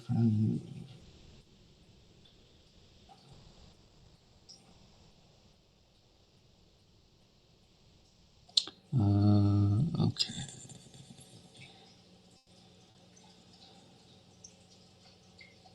Or by both.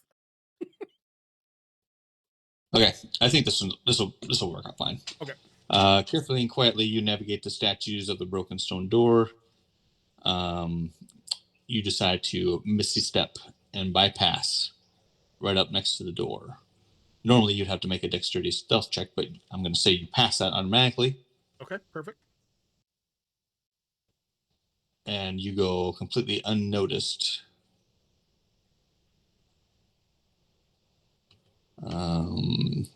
Your cautious steps slowly lead you to the door.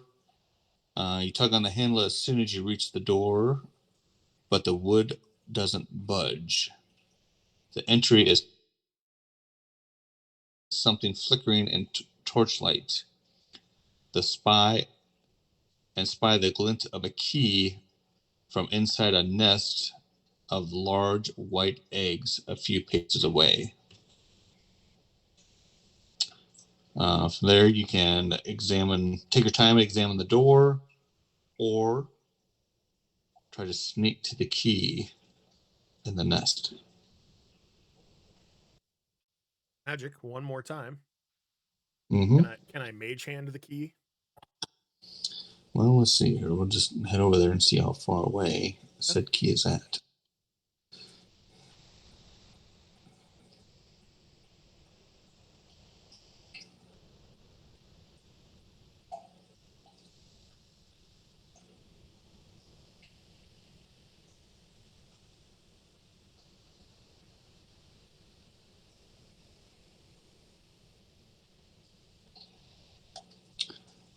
Yeah, you can.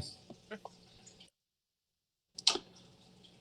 Okay, so you look over to the nest, filled with white eggs, nearly the size, white eggs nearly the size of your head. The key is propped up, almost inviting you to take it. Um, but when you peer closer, oh, but you use Mage Hand. We're going to ad lib here a little bit now, Yeah. and pull the key towards you. As you do, you notice a couple snakes slither up and out of the nest. However, since your hand is not there grabbing said key, the cobra will not get a chance to bite you.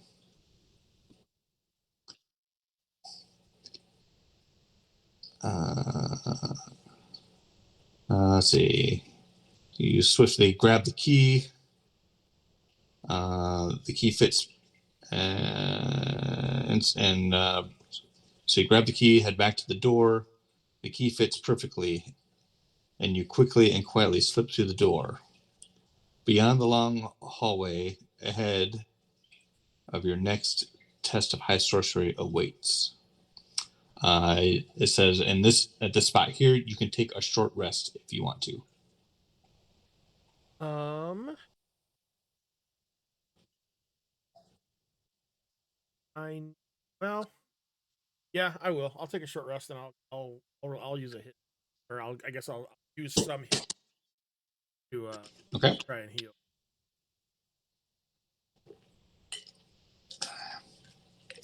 And don't forget your boon, Oh right. your crown guard. Yes. So So you add your level to your first.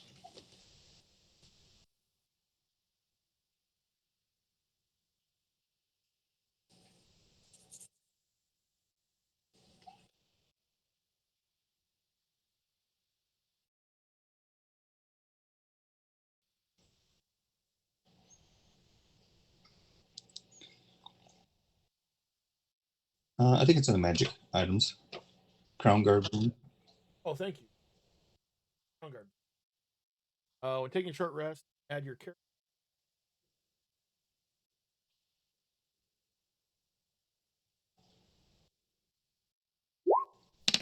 Oh, nailed it. That puts me back. Nice. There you go. Perfect. Okay. So that's what I will do during. Okay. All right. Now, if you noted, either the Fey dealings or stole Fey or mysterious friend or watched the Fey dance. Watch to the Fey dance. Yep. All right. Now if we go over there. I think this is probably the coolest thing is that the decisions you made early are now affecting what you I love how this. your This is tests this go. is so cool that like obviously you could easily just flip a coin. Okay, heads I'm going this way, tails I'm going this way, and let it be up to random, and then see where you Yeah. end. But I do like the fact that I am trying to like, okay, this is what I would do. I would do now. These are actual choices that I did choose versus the failed rolls. Um, Yeah. and yeah, this is awesome. This is super cool. It'd be better if I hadn't forgot which choice it was. Oh, Dang it. watch the face. Oh, I know which one you said. I I didn't note which number it was. Oh, got it. So I'm just gonna say that from now on. So that Okay. way we both know. Yep. Off to B74. Yep. B74. So there's two of them on this page, and like, oh crap, which one was it? All right. You stand amid a forest, the branches of the trees laden with blood red leaves that fall around you in a cascade of scarlet. Your feet brush the edge of an arcane ritual circle carved into the ground, its lines crooked with a roughly hewn pentagram placed in the middle. At different points of the pentagram stands three um, bacilli, bacilli, each wearing ragged and ill-fitted robes. These lizard-like people stand tall on 2 feet, hunched over the squat and squabbling with each other, their green and brown scales flaring with temper. I told you that we need an extra point here, hisses one, gesturing to the circle. Another bacilli energetically points a clawed finger at the ritual circle. Well, then, it wouldn't be a pentagram now, would it? Oh, come on, stop pretending like you know more than we do, the third grumbles. Simultaneously, all three of the Bacilli turn their heads toward you, their reptilian eyes semi-blinking. You're late, the first Bacilli says, shuffling to you on clawed feet. We've been expecting you ever since Her Majesty said you'd be coming to help us with the ritual. You got the mage knowledge we need. The second one also ambles over to you. I made some guesses. Did the lines just like Her Majesty told me, but it's not lighting up. Got a clue why? So they have a little picture here. I'll see if I can show it to you.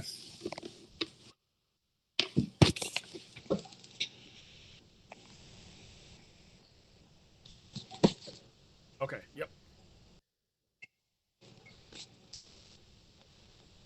They're at. Yep.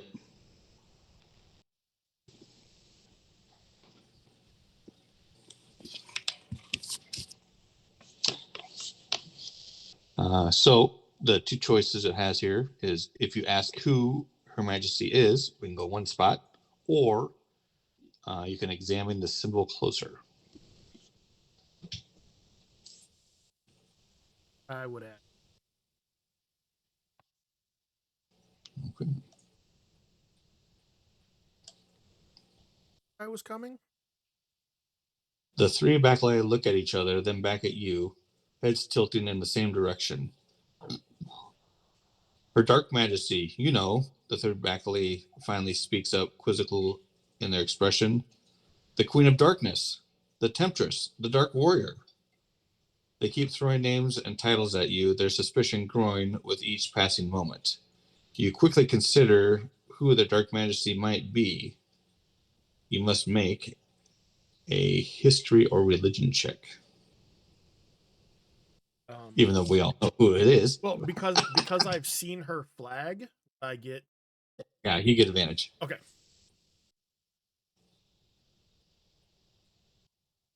I know who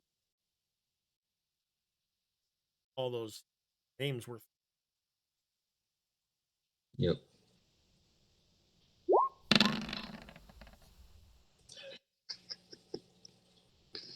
Okay.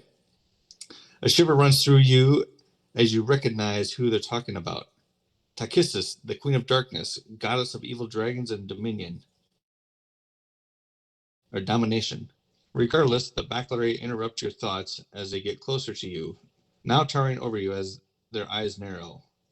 How do we know that you really are here to assist Her Dark Majesty? They ask in unison.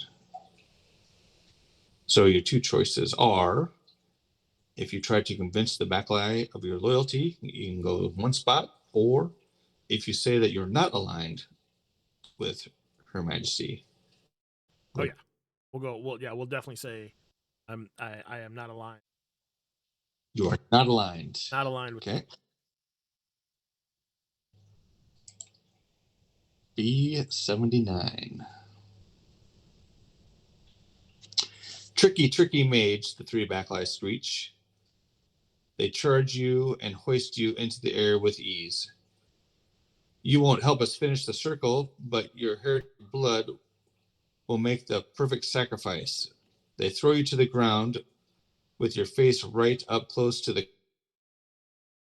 You recognize this as the same symbol as the one on the Wayreth forest that the fairies danced around. The shadow of the Bacilli fall over you as they approach with sharp crocodile-like teeth and bloodthirsty grins. Do you try to stop the ritual, or do you try to fight off the Bacilli? Um, not the same. Uh, doesn't sound like it. Sounds like there's Okay. still. I can quick look at the difference. I can help you answer that question a little bit. Like, can I like by like? Does the rune look carved in, or does it look done in?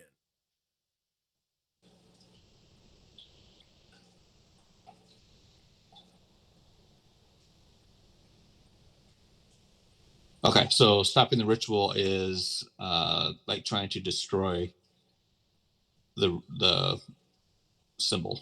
Okay. Yeah. Um, they're coming at.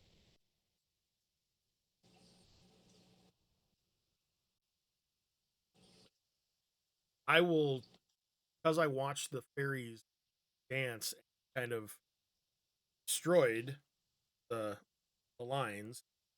That's what Mm-hmm. we're Try to ceremony. stop the ritual. Okay. All right.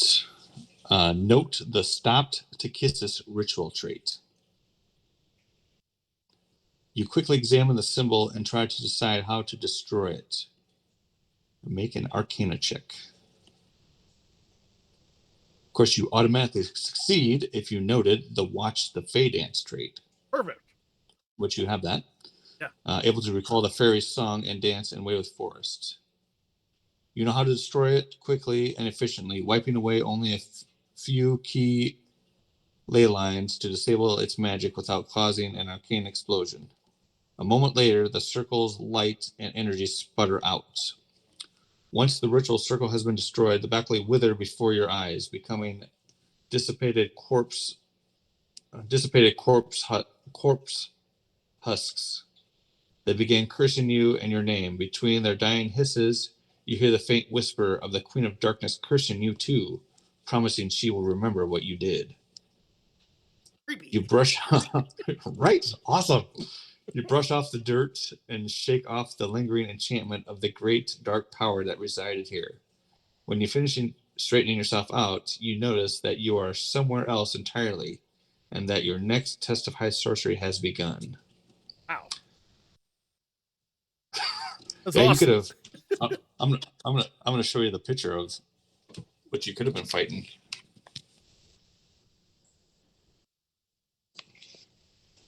Oh, good. God damn. Okay. Yeah, Thanks. so Ooh. you chose wisely on that one. Yeah. Yep.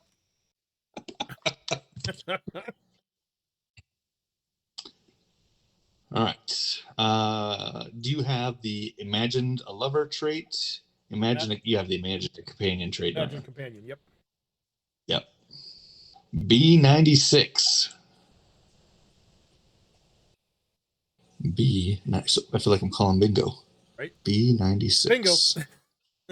Enough bees. You stand in a blood-stained arena enclosed by impossibly high stone walls. In the distance, faceless crowds roar in anticipation, their glee carried down by the air that smells of iron and sweat. A pile of weapons sits in the center of the arena, ready for use. As you look around, you notice more than a dozen other test takers, all looking as bewildered and bedraggled as you feel. You spot Kyrian across the arena from you, her What face pale and her body shaking with terror. What was in the center of the arena again?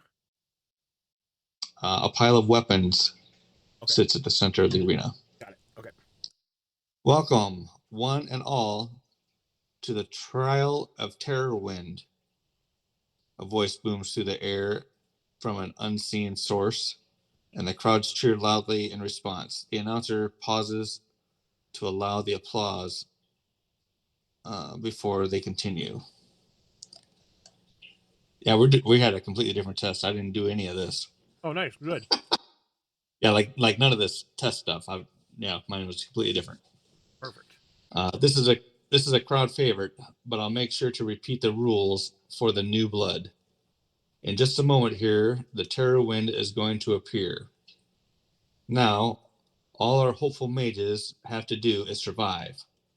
The trial ends when only one mage is left standing, or if someone forever renounces their magic to save the others.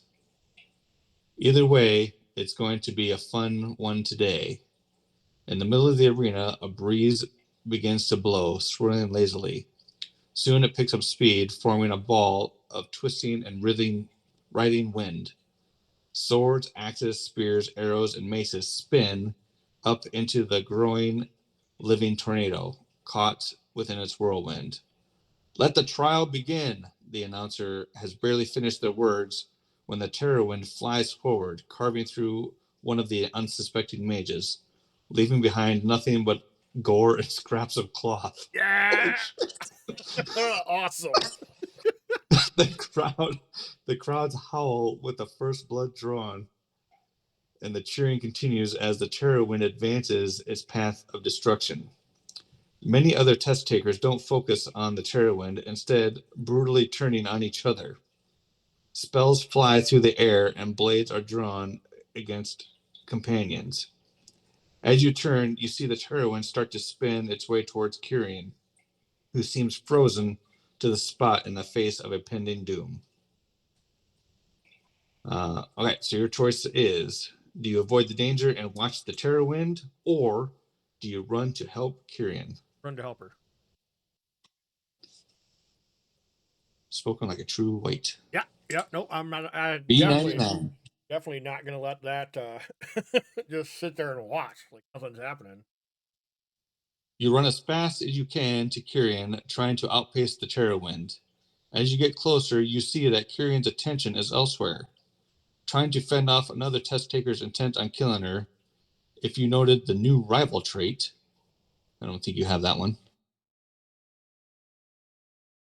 You recognize her attacker to be none other than the bully Darian Antheil. That's the one uh, the one who was trying to make fun of her. But you, Yes. That's where I yeah, got. That's where I got. Oh.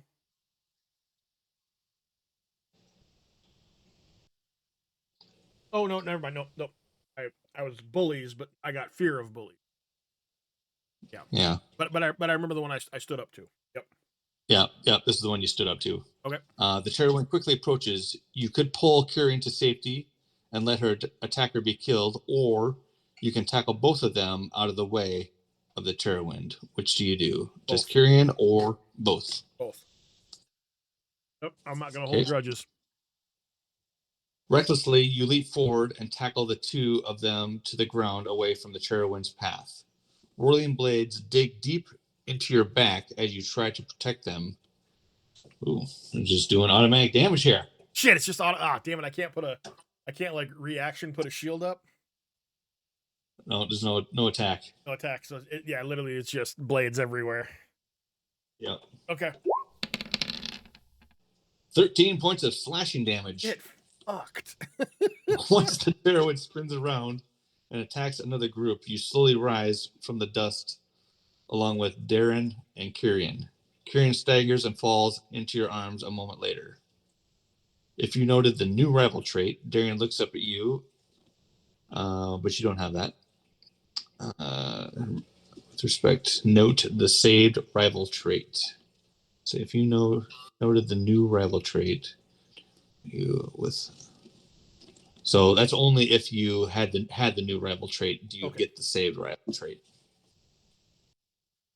I don't want to be a mage anymore if it means being okay with other people dying. I don't want to watch you die. I can't just watch other people get her voice trails off for a moment as she sniffles, her hands desperately grabbing at yours. We can put a stop to this test together. Even if we give up magic, that doesn't mean giving up on life. And maybe we can figure out our futures together away from all this. Her eyes look up at you, clear and pure, and you see hope on her face for the first time. If you agree to give up magic forever with Kyrian, Ooh. Sorry.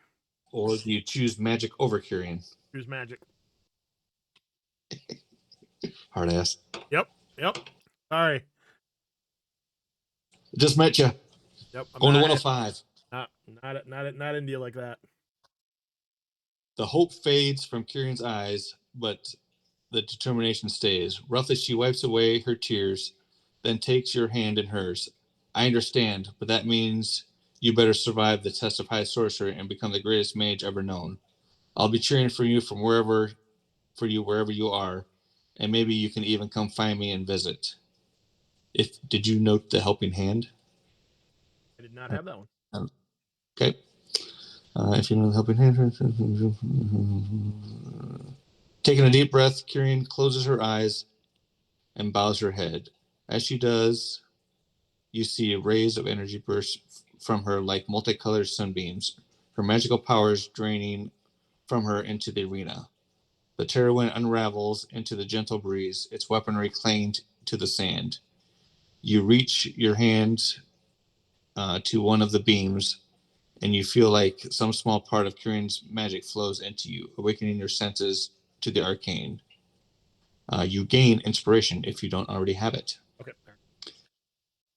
Soon the beams of light and magic are all you can see, and the arena fades away. The last thing you see is Kyrian smiling at you with pride.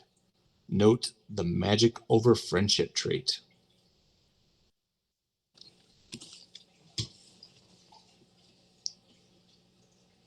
Yeah, had you went the other way, then go to chapter 4, giving up your magic. Awesome. Instead, off we go to C1. So you made it past A and B. Good. All right. Having survived the first half of your test of high sorcery, you find yourself very wary from all you faced so far. You stand beneath a gorgeous sunset sky at the top of a hill, at a crossroads overgrown with tangled weeds and dancing blades of pale grass. Soon winds whistle across the hilltop. 4 paths cascade down from the crossroads, 3 offering locations where you might find rest, and 1 hinting at a more perilous looking trail.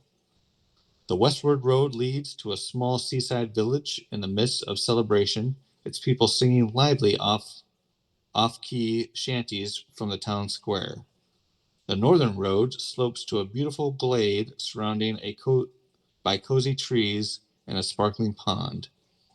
The eastern road curves around the rocky bend, and beyond lies a home that looks just like the one you grew up in, with a single lantern shining in the window.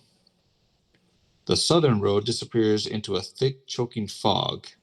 You can feel your gut. You can feel your gut that way. You can feel in your gut that way lies your next challenge in the test of high sorcery. So, which road do you want to take? Do you want to go to the village, the glade, or your childhood home, or not? You can just continue on. Yeah. Let's go to the childhood home. C4. Oh, great. C4. The sun sets as you take a long winding path through rocky hills. The light of Solinari and Lutinari shines down upon the final stretch of road leading to the home that looks just like where you grew up. The entrance is open to you and its interior is dark. No one appears to be home, and though you recognize furniture and objects from your past, everything seems to be slightly different in a slightly different place than you remember. When you open the door to the room you slept in, you by a warm lantern light. Keepsakes from your childhood stir strong feelings within you. You set your things down and take a long look around. The building is tranquil, but for a strange squeaking sound. You track the squeaks to a heavy blanket placed over a mound on the floor. When you pull away the blanket, you reveal 3 small blue dragons hatching from their eggs, cracking open their shells with a stretch of their tiny winged limbs. One of the dragon hatchlings opens its eyes for the first time. It looks up at you curiously, and a spark of a static electricity arcs from its flared nostrils. You know from your studies that blue dragons grow to become fearsome threats who serve the dark goddess Tarkissis and can unleash devastation on whole towns. The hatchlings do not look dangerous now, though, as they huddle together in the warmth atop their broken eggshells. You can't take them with you and aren't sure that any of this is real. So what do you do? Oh, there's a little picture. Little picture of them. Come on now. Oh, look at the Look how cute they guys. are. Look at them coming with me. Oh, okay. Well, leave them. And conscience destroy these Okay. creatures. Heading to C11. You leave the hatchlings. Or that'll come back and bite you in the ass. Going to sure.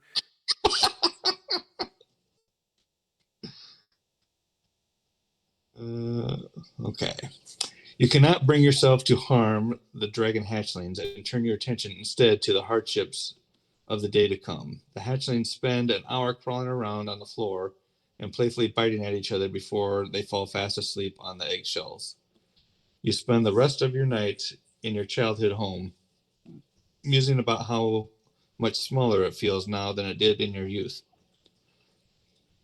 Despite any bittersweet or other feelings this place gives you, the rest of the evening is peaceful and comfortable. You can pursue downtime activities and prepare spells before you finally rest. Oh, When you finish your long rest, so now you take a long rest here. perfect. Anything you want to do on the long rest? We will advance the meter. Yeah, advance the moon again. I get to an eye here pretty quickly. Yeah. Um,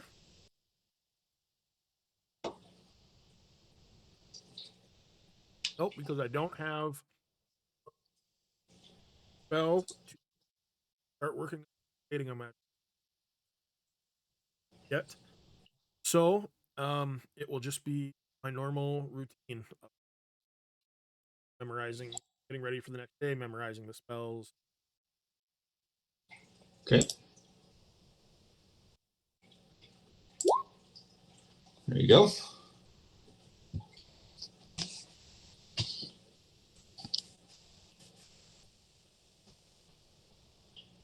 So, wow. So no moon alignment. Nope. Everything's different. Ah, I'm meaning effect. Yeah. Yeah. So you're just you now. I'm just me. It's just what I got. All right. All right. Roll 2d6, please. Yeah.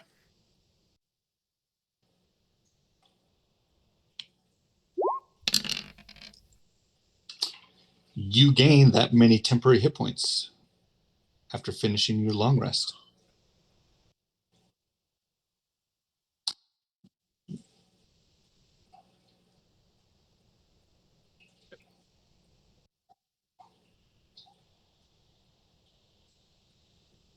I'm just seeing what would have happened had you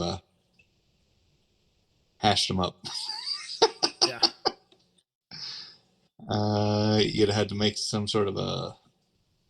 You'd have made a wisdom saving throw, um, and had you missed that, you could hear the haunted shrieks of the dragons as you slayed them. You'd have taken 2d6 psychic damage, and you'd have gained the dragon murderer trait Yeah. Yeah. Yeah. Go, go, go. Roll the damage. Just roll the damage. Just what was it 2d6? at 2d6. Okay. Yeah. So Couldn't instead could of two, could not have killed me anyway. yeah, so instead of 2d6 temporary hit points, you would have gotten 2d6 psychic Damaged. damage. Got it. Okay. Perfect. Wonderful. That's fun. Do any traits from that? Mm. The twisted, foggy road onward leads you away from the hill and eventually underground. The mist dissipates, and you find yourself standing upon a small, soggy dock within a sea cove.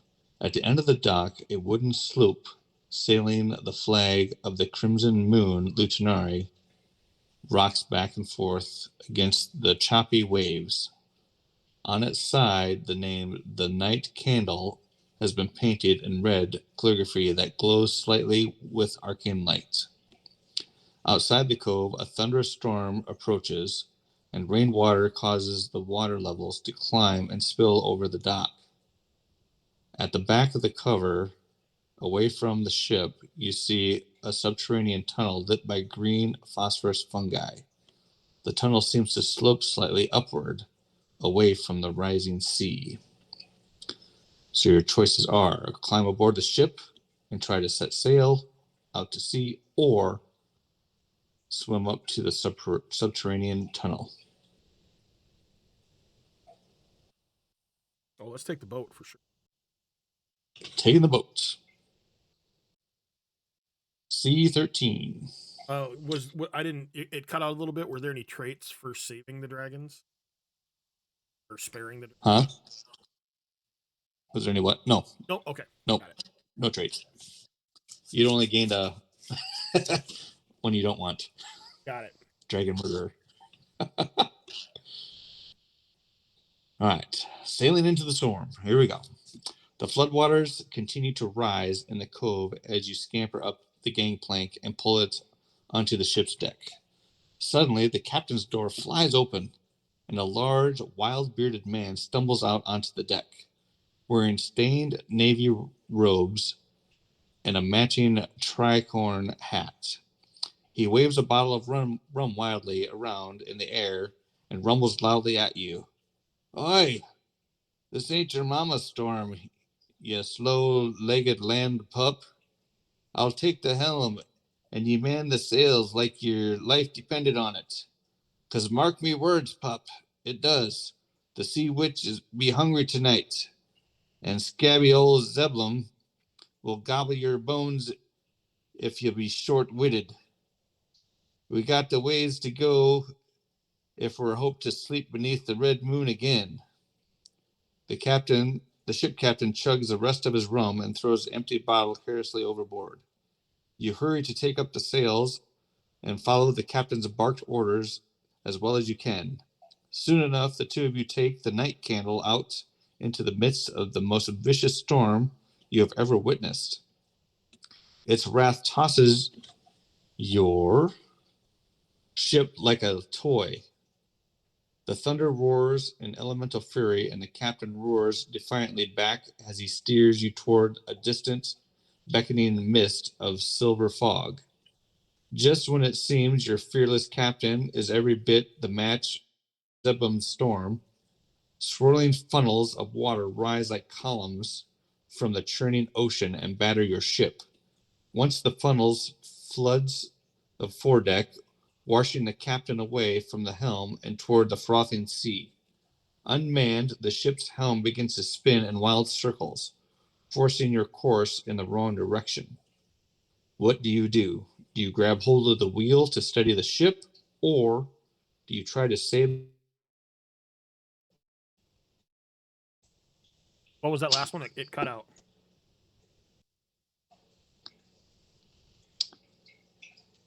I'm sorry, which one did you what say? was the last one? It grab the wheel or what? So grab the wheel to steady the ship, or try to save the captain from going overboard.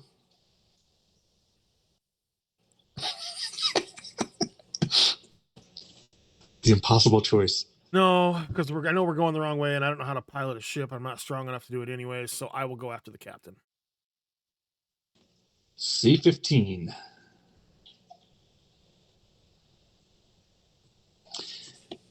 To try to rescue the captain, make an athletics or acrobatics check. Okay. Or you can cast a spell like Misty Step or Levitate that helps you to reach him to save him from falling into the sea. Yeah. And I could do if I don't cast a spell to get to him, cast something else. Will him? Like what are you trying to do? Well, this is where I'm going to use that borrowed knowledge to give myself proficiency with like acrobatics, Oh, and then I would make an okay. acrobat. Yeah, you can do that. Okay. The acrobatics, whatever this is, +2. Okay.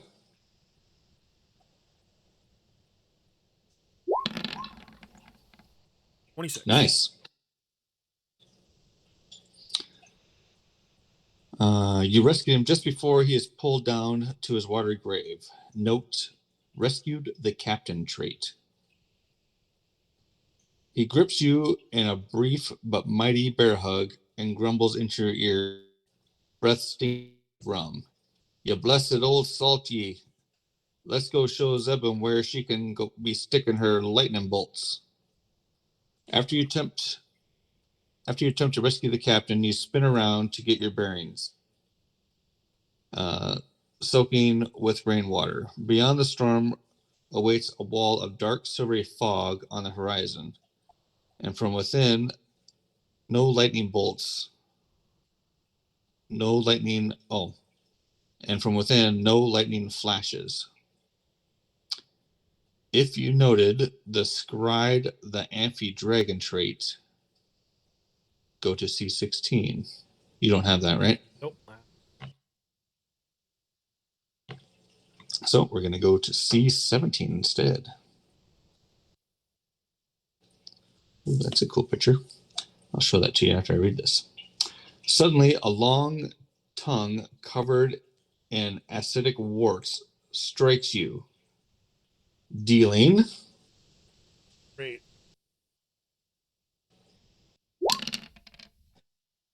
4 acid damage.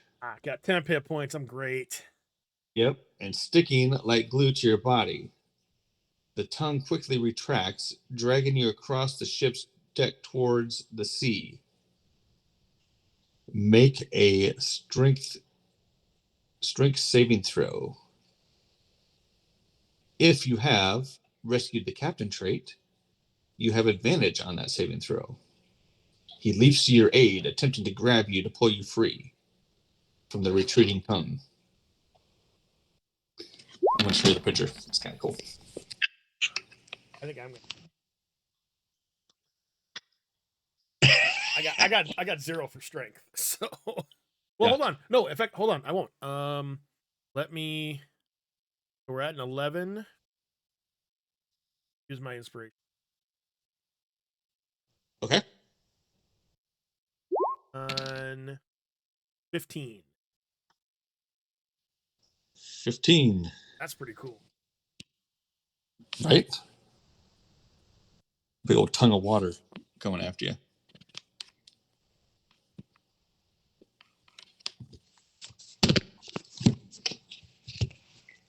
Well, that doesn't make it, buddy. Do you want to Yes, I will use use adjustment point then? Yep, I will still. Okay. If you fail, go to C18. If you succeed, you tear yourself free from the tongue, causing several warts to explode with sizzling yellow acid. More damage. 2 points of acid damage. Perfect. For a few moments, over the ship's deck, you see the vast maw of a massive sea monster resembling a cross between a giant frog and a dragon with small wings. The amphi-dragon croaks in annoyance, swallows stormwater, and slowly sinks beneath the frothing waves. Several minutes later, the night candle leaves behind the screaming storm and sails into the thick silvery fog beyond. Let's see if we have a picture of what that would have been. They don't have a picture of it, but you'd have been fighting him. Oh, wonderful. So you saved yourself from a fight. Okay. Let's see what he's got here. He's got he's a CR3 acidic warts. When this attack hits the dragon creatures, that's 3 points. Sensitive tongue action. So it bites. It was a +8 to hit you. 1d10 point +6 damage. Jesus, 1d10 +6 points of damage, and 1d6 acid. Good lord. And then it has a claw attack that's 1d6 +6 slashing damage. Woo! And it has a tongue attack. That one's a +8, but it just tries to wrap you up and pull you basically grapple you and drag you off the ship. Ow, okay. Oh shit! It also has acid breath. Wonderful. The dragon exhales an acid cone. Each creature in the area must make a DC 13 dexterity save or take 5d6 acid damage. I'm dead in one round. Easily. So you missed that encounter. Yeah, okay, good. Good. Oh. Even if I saved my Destiny 6 life back, I don't.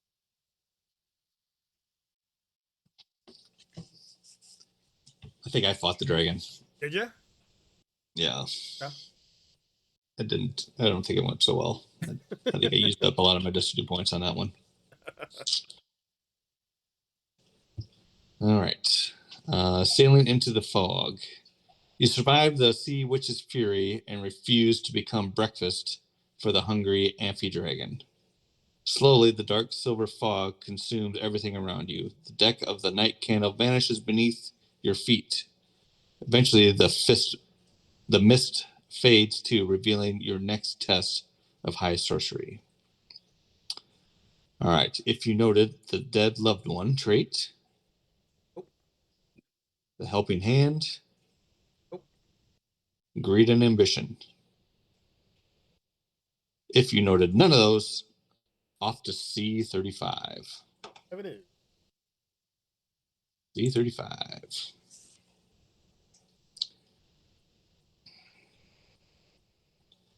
You stand before a tall, broad double doors crafted from crimson metal. Strange runes carved along its outside fill the area with cold white light, similar to the light you saw in the Hall of Mages. When you turn around, you find yourself at one end of a narrow, bone-littered dungeon corridor. At the other end of the hall is a dead end. You turn back to the arcane door again. As they often say, the only way out is through. The door features no handle. However, at waist height, you spot a hand-shaped hole through the door. You see only magical darkness through the hole into the next room. Well, I will do what I saw in the arc. Okay. Place a skeletal hand. Okay. So you cast knock. You stick your hand into the doors. If you try to decipher the strange runes, if you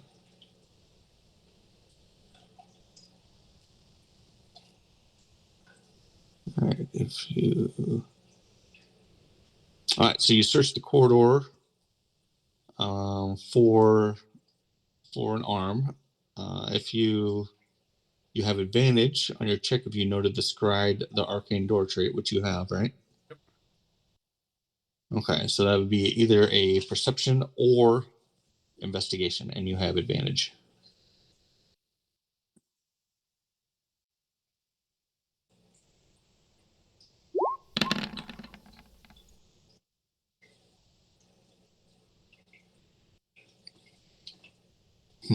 Right on.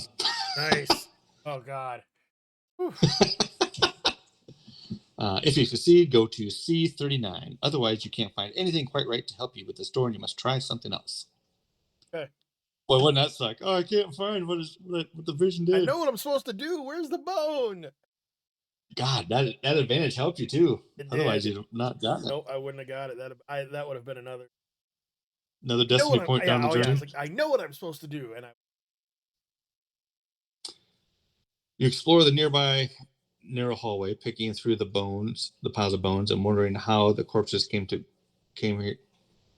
How the corpses here came to die. You snap elbows, break off arms, and try shoving 6 different skeletal hands through the hole in the door. None of them fit.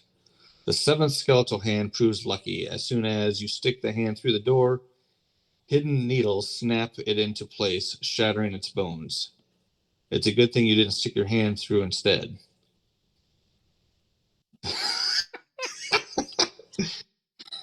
Hey, I've made one metal hand. I'd make another. It would have been had you done that, that'd have been 1d10 piercing damage, and you would have been poisoned for a minute. Yeah, but hey, you didn't suffer that. Nope. When the needles withdraw, the skeletal hand falls into splintered pieces. The double door's cold white light turns purple. Both sides of the double door slide into the wall, revealing what awaits in the darkness. If you noted scryed the arcane door trait, go to 40. Okay, Otherwise, we're going to 41. Going to 40. C40. As the door opened, you remember the vision you saw in the tower scrying orb. You remember seeing yourself standing before the door. Once it opened, you didn't wait to see what was on the other side. Instead, you turned and read toward the dead end of the other side of the narrow corridor. You repeat the actions taken in the vision, and the reason for the fleeing becomes apparent a moment later. When you glance over your shoulder, you see a creature that looks like a nearly transparent cube made of acidic goo. Oh, cool. Several jiggling skeletons and shoddy remains of a spellbook's cover float, trapped within the creature's gelatinous form. The ooze shambles through the door, its mass filling the entire width and height of the corridor. It pursues you slowly down the hall, but you have a head start. Suddenly, you slide to a quick stop. The floor ahead of you has pulled away, revealing a large pit filled with metal spikes. On the other side of the pit is a narrow walkway, just wide enough that you could place your feet on it and hug the wall. With the ooze right behind you, you realize you need to make it to the other side of the pit. To do so, you must make an acrobatics or athletics check. How wide is? I think it's like a 10-footer. Well, we'll make this quick, and we will. Um, I will try. And if I fail and I fall, Misty Step will I back up. Get me to. Let's see. Otherwise, I could just So, burn the spell now. I'm just trying to save the spell slot by fail. if you fail, uh, you'll fall into the pit. You can miss a step out of it, though. Okay, got it. All right. Nope. I won't risk it. I will just. I have magic 4, so I will just Misty Step over. You automatically succeed if you've cast um, a spell to help you across, like Misty Step, Levitate, or Spider Climb. If you fail, you fall into the pit and are impaled by the spikes and take 2d10 points of damage. As you free yourself, the ooze begins to spill over the pit's edge. Um, Yeah. is there a chance I could spellbook?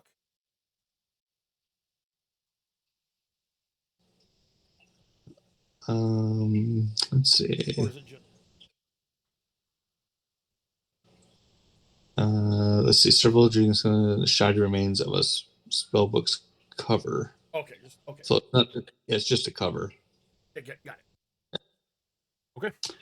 If you succeed on either check to escape the pit or hug the wall or get on the other side, the ooze falls into the pit and the floor slides back into place. Not wanting to spend another moment in this place, you rush through the open door and into the darkness towards the next test of high sorcery. That's awesome. There's a picture of this one too.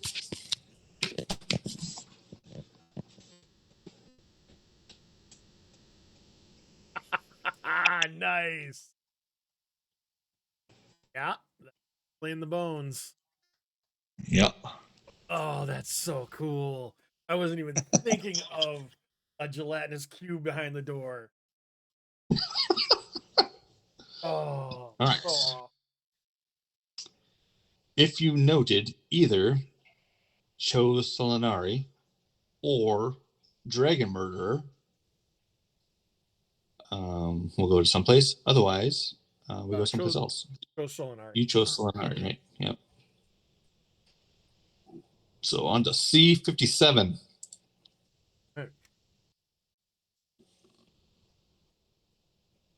C57. Oh, shit.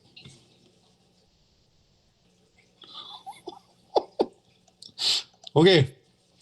Him laughs. I just looked at the picture. Who knows what it's going to be? Okay. You look around to observe your surroundings, and the sight is grim indeed. You have been transported inside a mountainous cavern deep within a snow-capped peak. Far above the mountain's open mouth, snow and ash mix in a furious howling swirl. Though it is snowing outside, the air around you here is hellishly hot. Deep volcanic vents releasing choking sulfuric gases into the air. A giant mound of gold, gems, and stolen treasures fills the cavern floor below the jagged obsidian ledge upon which you stand. An enormous red dragon slumbers, half buried in its treasure hoard. The great creature's scales are dark, shiny red, as thick as 10 shackled stacked shields. Curved horns crest the dragon's reptilian head, poking through the pile of gold coins. Each of its snoring breaths is powerful enough to shake the mountain walls. The dragon's breath is so hot that it melts some of the treasure close to its maw, causing a small stream of liquid gold to trickle to the cavern floor below. When you look upon the terrible and majestic creature, it does not matter that it is asleep. You can feel the vile draconic magic gripping your heart and squeezing. Your throat goes dry and your muscles tighten painfully. You are in grave danger. Ah. You see the picture? No.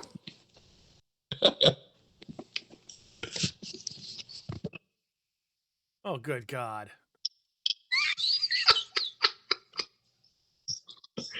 I had to even see it. That's the first time I've seen it. Oh, wonderful. Great.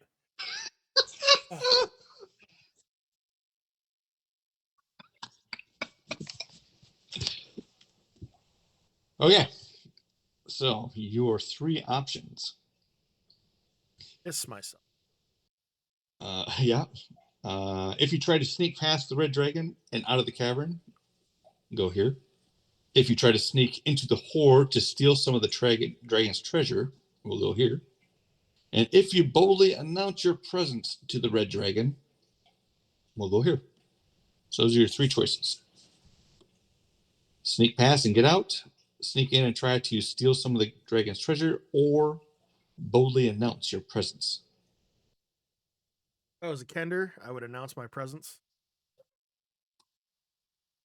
I don't know, fierce. That's why they would do it. I am going to try to sneak past the dragon. Hell out of here.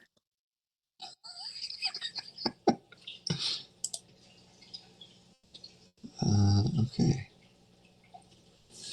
To leave the dragon's lair, you need to carefully climb the cavern walls and follow its perilous paths up to the open mouth of the dragon or of the mountain above.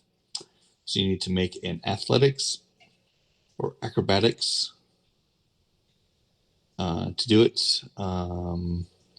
You can add advantage to that check if you levitate or spider climb. If you cast levitate or spider climb.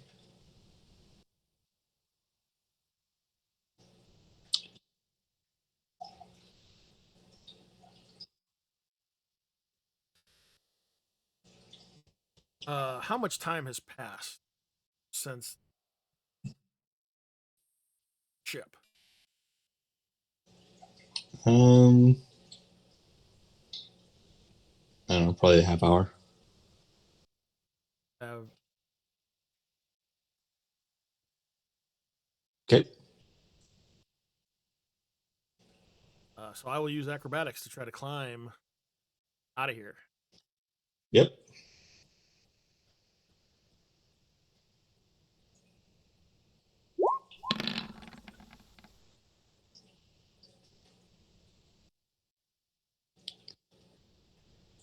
Nope. Nope. Well, making it. Other destiny. Okay. Damn it.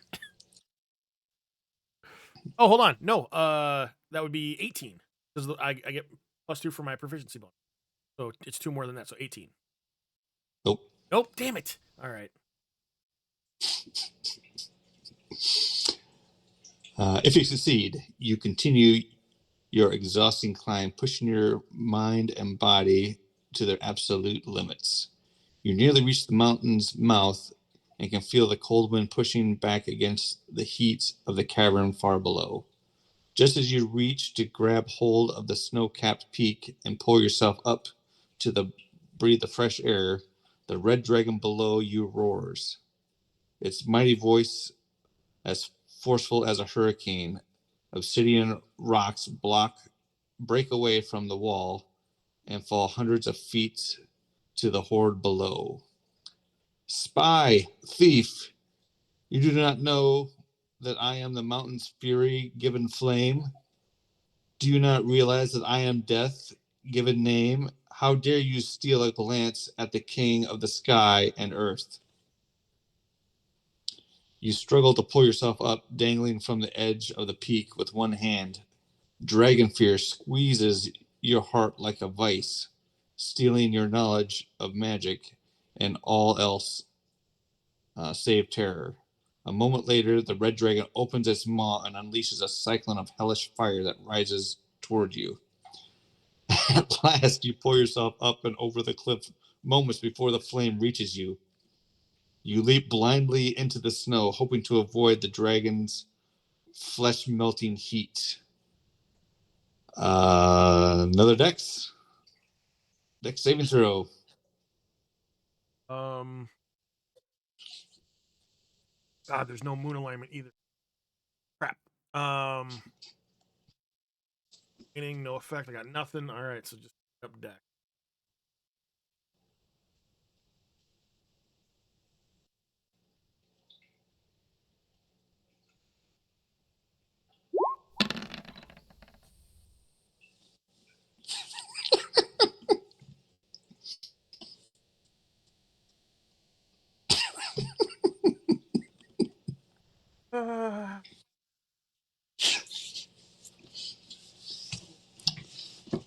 Well, Like I don't want to know the amount of damage it's gonna do. Okay, gotta use a destiny. okay. Destiny Ah, point it is. You oh, still take half as much. one because I made it half. Yep, you still take half. Okay. You want to roll it or you want me to roll it? Oh, go ahead. All right.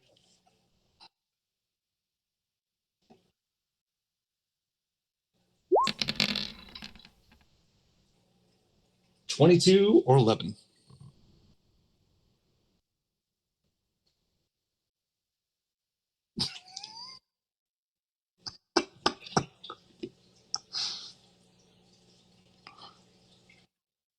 It's funny how fast them destiny points go, huh? Oh God, yeah.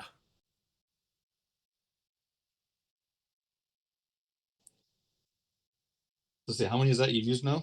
I have used. 3. Yep.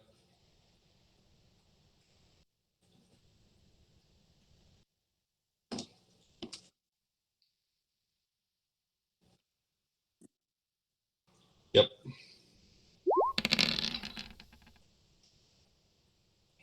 Awesome.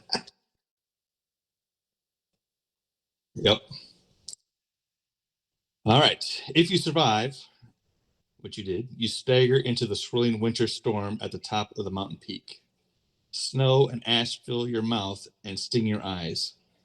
Slowly the storm resides, and the horror of the dragon's lair with it. You look around at your new surroundings and realize you have been here before. On the well traveled crossroad, beneath the light of the three moons. Go to C65.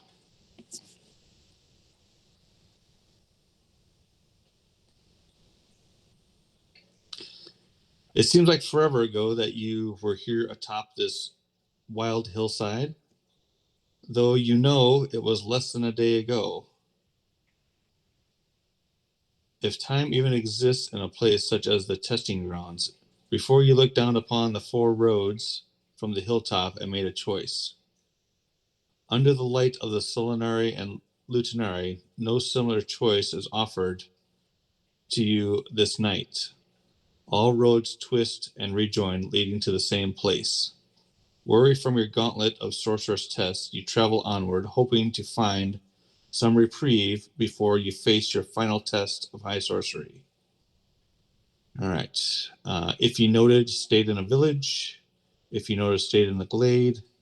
Or if you noted, stayed in your childhood home. You did the childhood. Yep. Going to C68.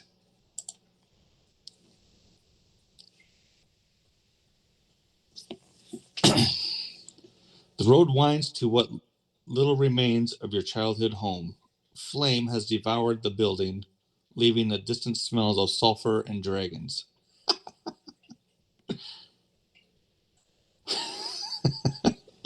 Yeah. Trepidatiously, you explore the ruins, grateful to find no remains of any people who might have been caught inside inside during the fire. You find mementos of the past life burnt beyond recognition among the ashes. When you wander past a mirror leaning against a crumbling wall, you are shocked at your reflection. You look so very different than you remember. You finally come to the only room still mostly intact, your childhood room where you slept. When you try to open the door, it falls freely from its hinges and shatters upon the ground. You step inside and find much of your room unchanged, unburnt, and entirely unoccupied. With little else to do but seek refuge, study, and prepare for the ritual to come, you spend perhaps one last night in the room where you grew up. If you did not, or if you did not note the dragon murder trait, which you didn't, you find a large sapphire resting upon the countertop. Somehow you know this was left for you as a gift. As you pick up the sapphire, you wonder what happened to the blue dragon hatchlings and hope they grow to be less fearsome than the dragons that destroyed your home. You gain inspiration if you don't already have it. Add the sapphire to your inventory if you want to take it with you. The sapphire is worth 1,000 gold or 1,000 steel. Oh yeah.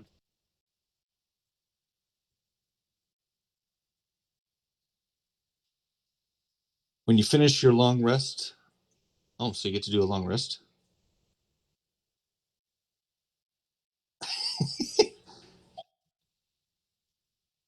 Damn, days are just flying by. Right?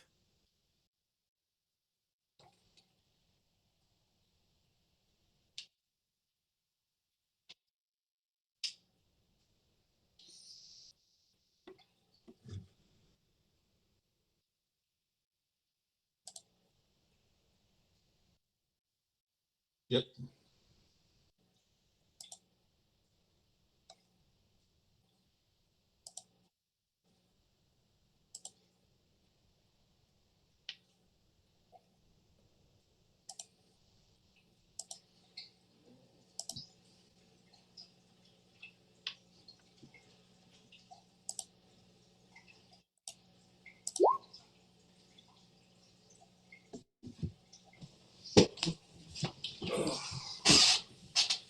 Solinar and Newton are aligned. I don't think that does anything. Oh yeah, you get +1 save now. +1 saves. All right, perfect.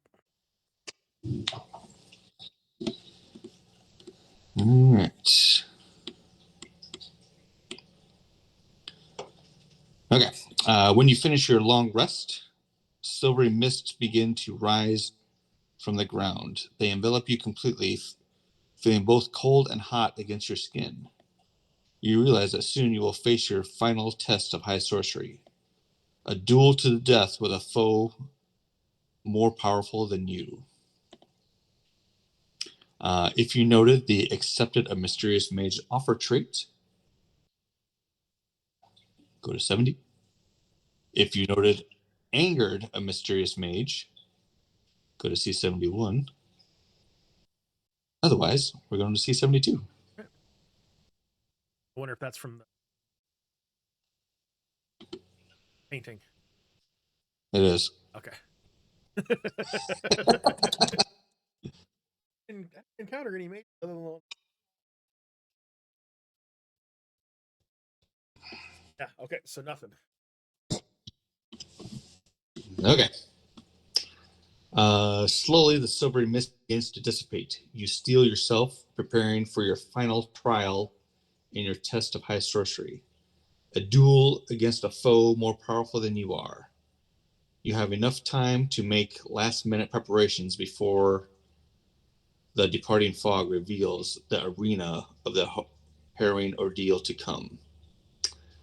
If you noted mastered your fears trait, I don't think you did. Nope. Failed That's 2 of one we them. had to pass all three. Yep.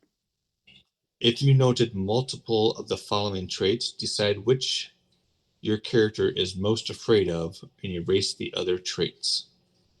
So, if you noted the fear of death, fear of bullies, or fear of the wild. I had bullies end. So, which one of those do you think your character would be most afraid of? Bullies. Fear of bullies. C75.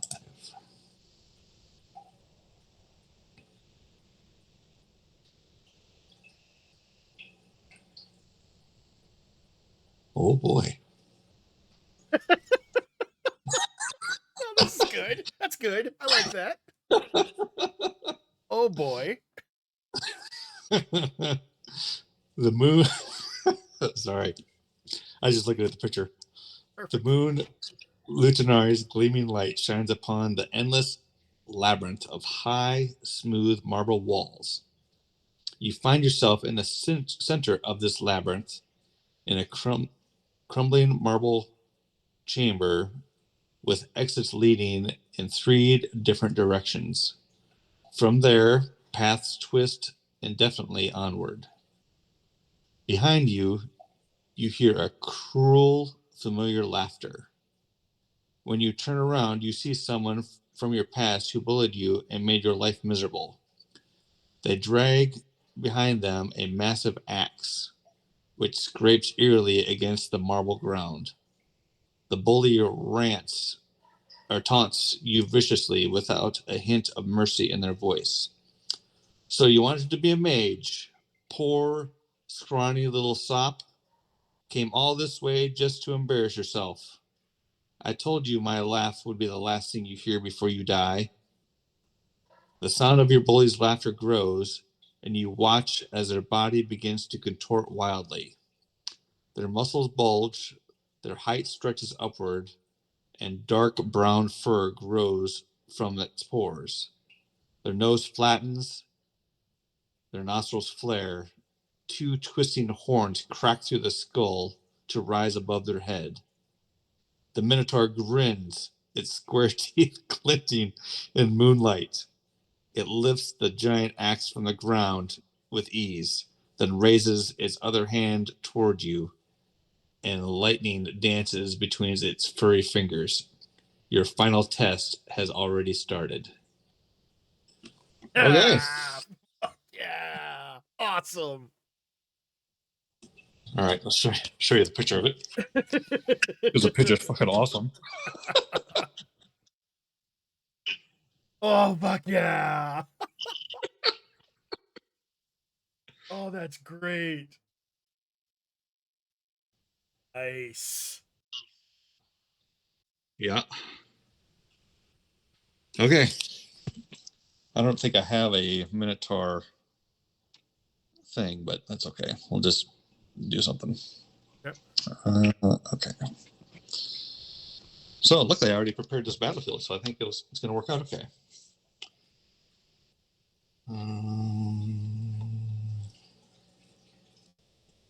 You should have, if you search the compendium, you have like Yeah. a Minotaur Berserker, a Minotaur Earth Shaman. Oh, I do. Oh, Yeah, perfect. Minotaur Skeleton. Well, maybe those might just be mine because I search it and they come up on mine.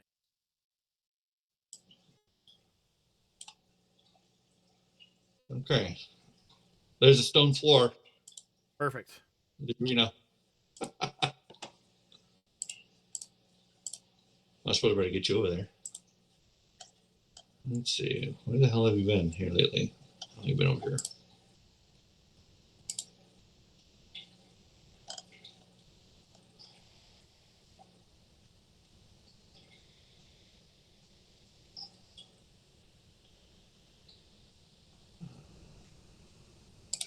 Oh yeah, no, yeah. These are all from.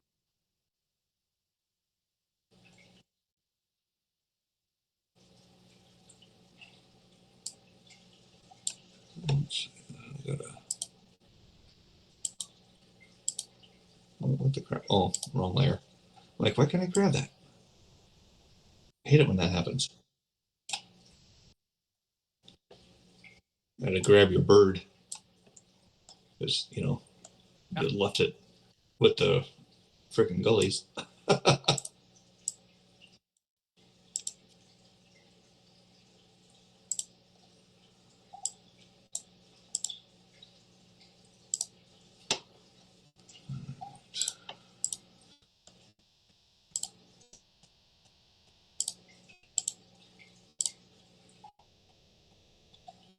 Really?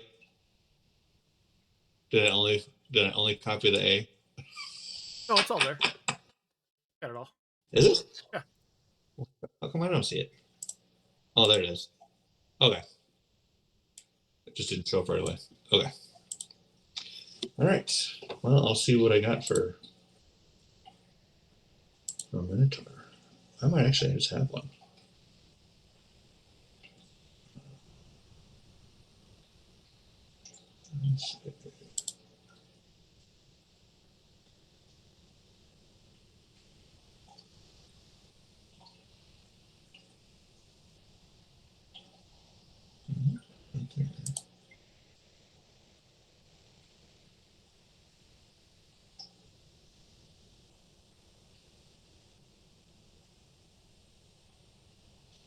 There was one.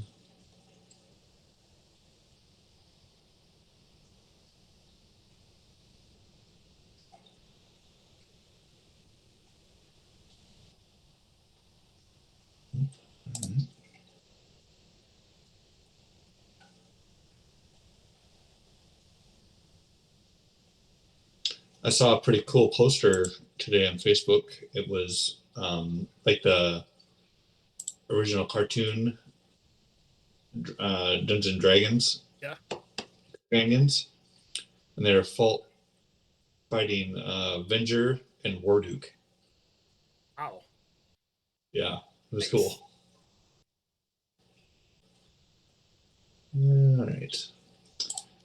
So you think there's a Minotaur in those freebies? Maybe. How do I get to them again? It should be. It's the tab right next to that label Yeah. under premium assets. Oh, that's right.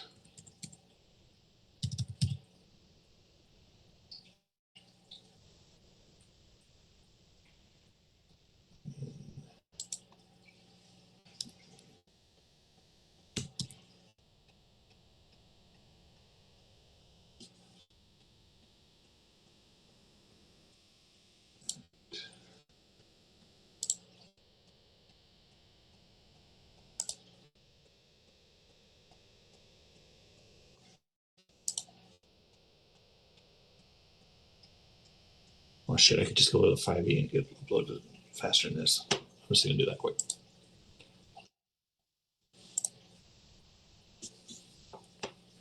Otherwise, there's like the top down as like Minotaur O, Minotaur O. Sure.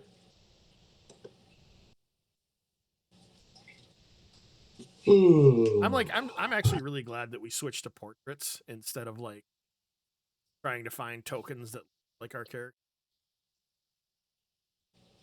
Uh, like how we started had like the actual top down looking. Oh yeah, Yeah, I like the portraits a lot better. me too. Come on. So my internet's kind of slow yet because I have to mount the satellite up onto the house because right now it's partially blocked by trees, Oh right. and I just hadn't had time to do that yet until this weekend. And Minotaur. There we go. Minotaur. There you are.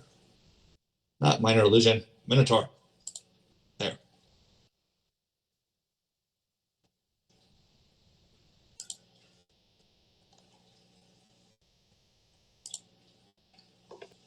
What the hell? It says the image on that one is not found. That sucks. Go back to the different one.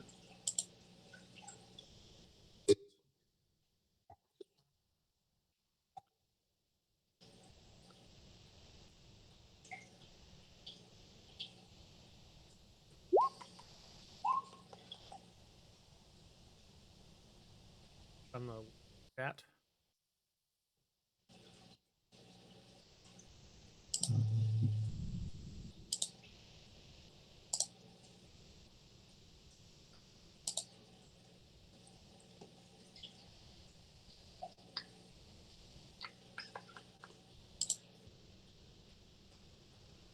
Didn't have.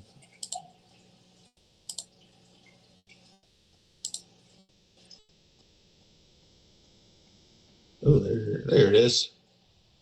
There you are.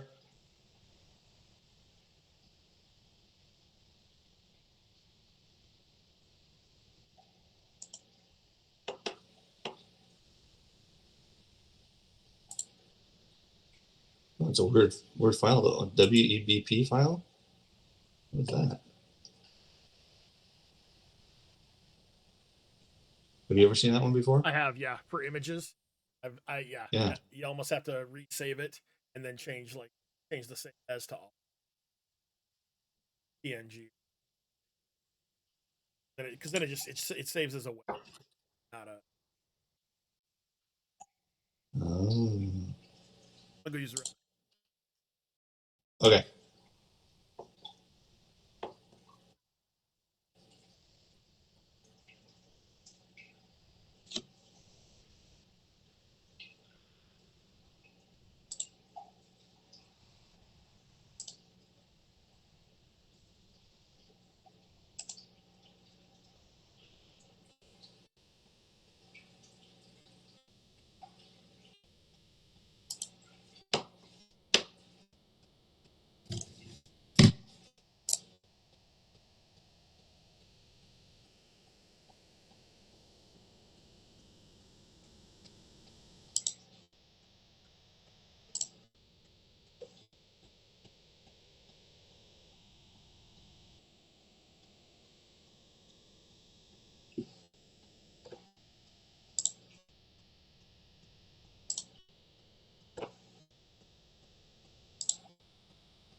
we go.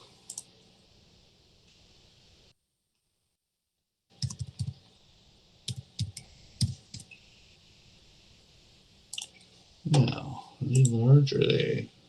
They're large. Oh, boy. There.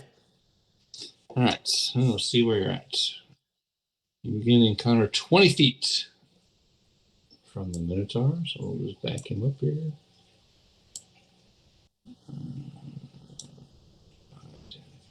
20. See right there. Birdie's right there. Okay. You begin the encounter 20 feet from the. Each time the Minotaur.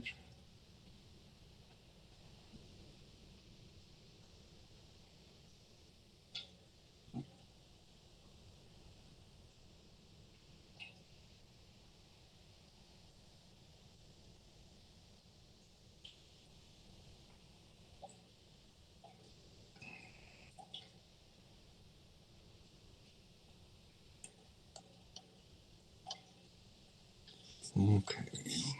Sorry, I got to do a little reading now. Oh yeah. Let's see what he does. Yeah.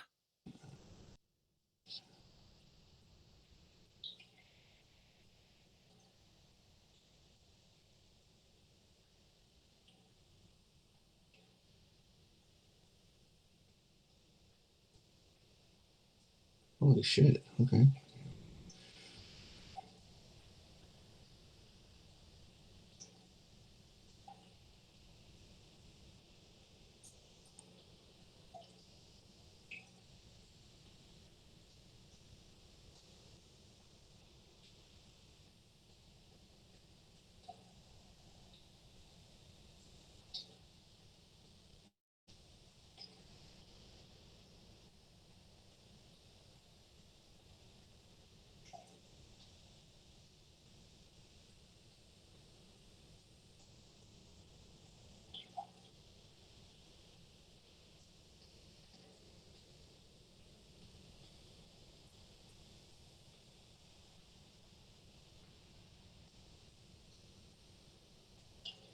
Okay.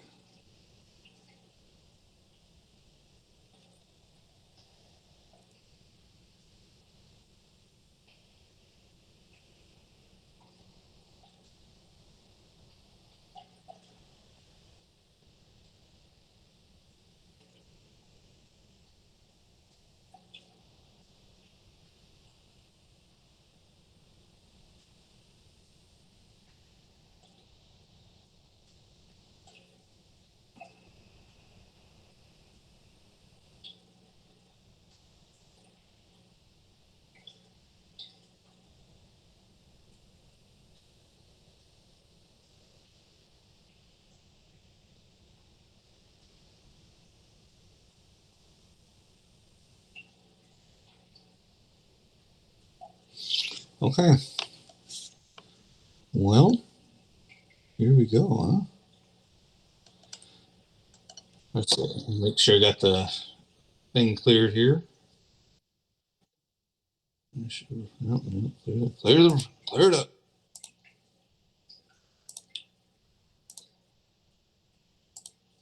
All right, go ahead and roll initiative.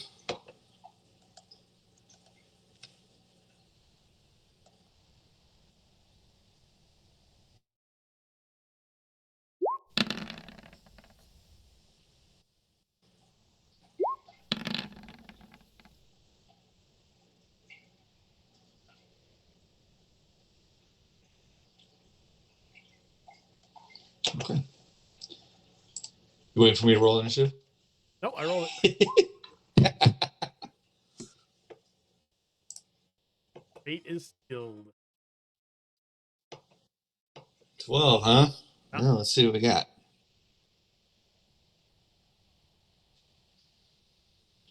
Well, I'm just a straight up roll.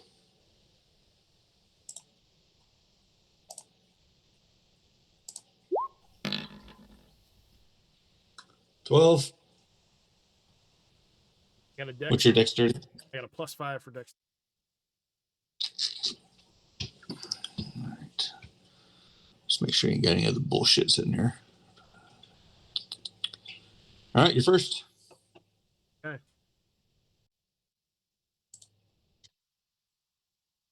Bread and butter. Owl's gonna go in. Give advantage. Okay. Fly away.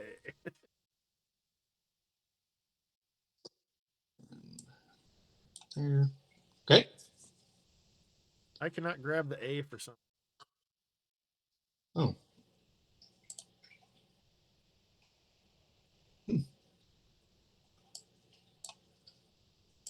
Well, there you go.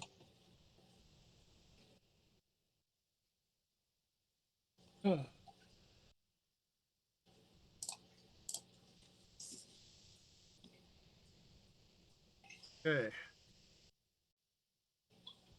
What is the atmosphere?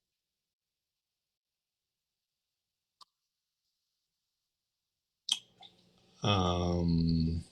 Is it bright light? Is it dimly lit? Is it Oh, yeah. It's well, let's see. See if it says that. I think you're bathed in the light of Solinari. So it's like a dim. okay? Perfect. Well, I think before I go on offense, start to see.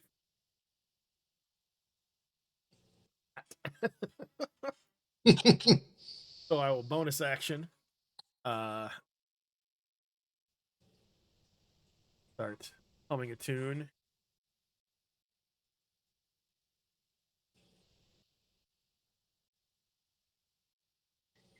Rush forward.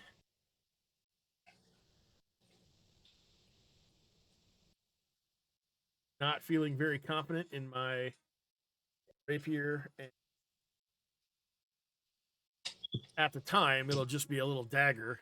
Not feeling very confident. Them. Feeling a little off from what. Sure. But I will make my first attack with advantage. Okay.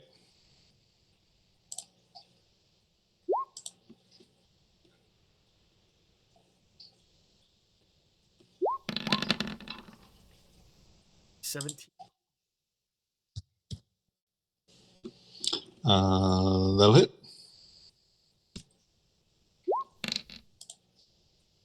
Pierce.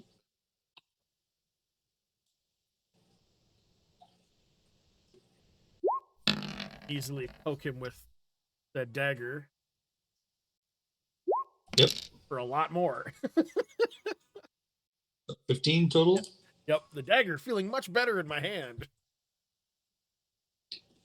Stick with this. And that is it. Doing my best to Actually, when you hit him the first time, yeah, he then turns invisible, so you'll be at disadvantage for your second attack. second attack. Okay. Uh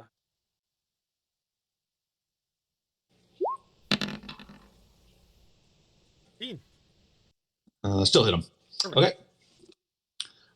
And you can tell he like runs away from you, and like is running through the labyrinth. Oh shit. Okay, cool. Get a disadvantage reaction. Huh? Huh? Would you get a what? A Like if, disadvantage? like if he's running away, and he's leaving my but because he's invisible, I guess when you're invisible, I don't think you. Mm-mm. Oh, okay. So, what do you do? Uh, do I have 5 minutes? Yeah. That's not a good answer. Yes, you do. Okay. If he doesn't come back, like I'll like kind of like uh instantly freak out and like hop around and like look and like try to hear, and I'll calm myself after I guess what would be like 2 rounds. Um, and then I will look inside. I will start ritually casting. Okay. Uh, yeah, you cast it. You search around. You don't see anything. Um, yeah, you don't see anything glow or anything besides your pin. Um, One thing you can do is you could try to uh, track the Minotaur using survival. okay. Is there it's open ceiling? Obviously, see coming down. Correct. Okay. Um, I will first before I do survival. I will send Owl up above the wall. Okay. Try to get like a top down view of the maze.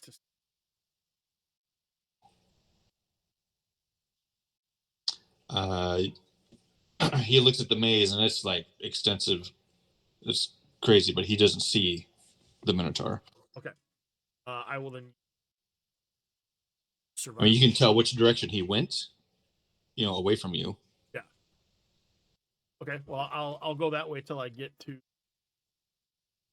section that I would need to choose. Yep. Yep. So then, uh, probably a survival there to try to tell which way he went. Okay.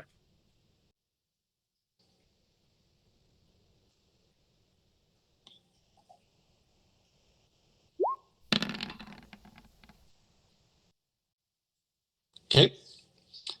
You go the way that you think that he went. Roll a d4 for me if you would.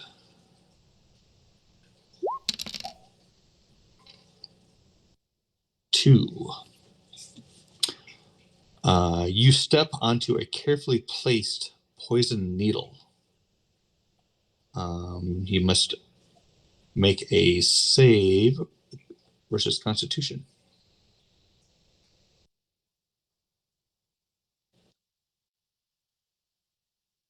2 moons. Mm-hmm. Not mad. Nope.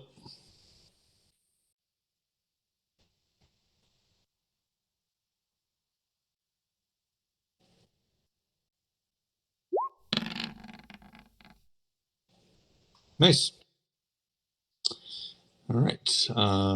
We poison for 1 minute and immediately lose all concentration on spells or abilities. But you pass that.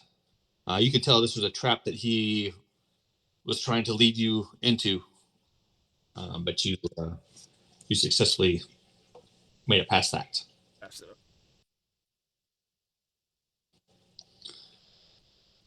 Um, let's see. What else? You can try to track him again if you want, Yeah. or sit there and wait, whatever you want to do. Oh. Are there any signs that he was here and like had reset this? That's why I can try another survival. Yeah, you think? Yeah, Okay. you can tell that this is some seem to be pretty recent. Yeah, I will follow. Nope. Survival is not my knack. D4, please. So you're like wandering around this maze now, trying to figure out Yeah. what the hell is going on. Uh, Make a charisma saving throw. This will be a magic one.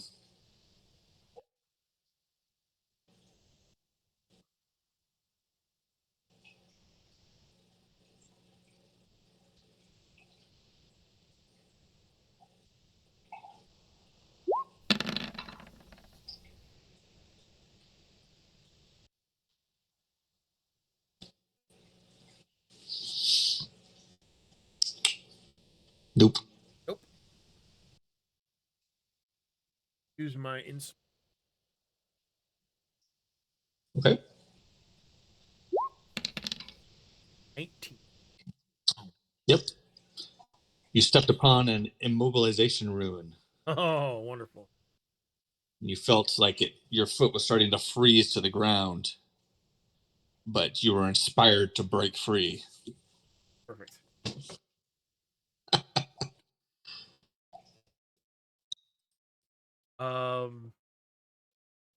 60 feet away from you, you're probably in like a long. We'll call this like this little thing here. See how it kind of looks like its own little hallway? Yep, clear enough. Yeah, we'll call that. Yeah, you're like 60 feet away.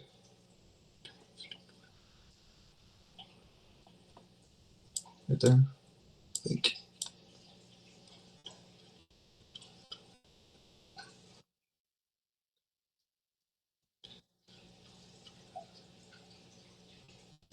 No, 5 feet back. Okay. There you go. Yep.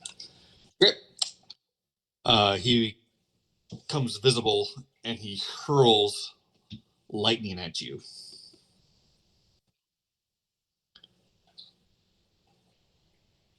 Lightning bolt. You need to make 3 dexterity saving throws. 3 Dexter. Jesus. He shuts 3 of magic. Okay.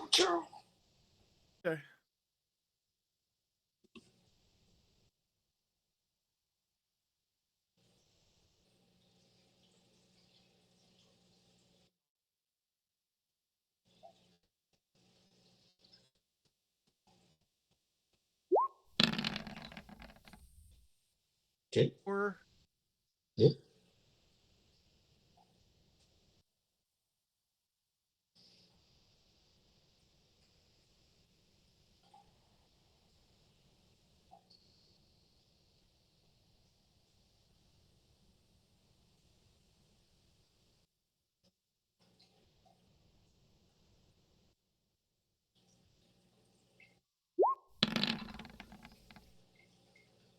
Nice.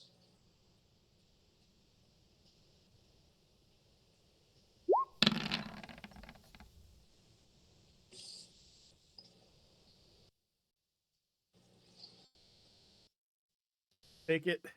Take it on the chin. Okay. That's not so.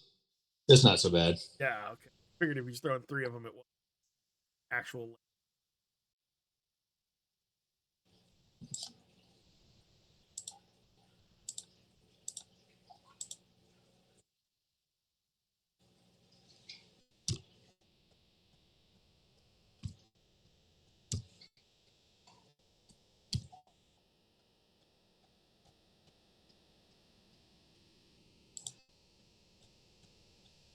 I'm trying to forget this had all this stuff.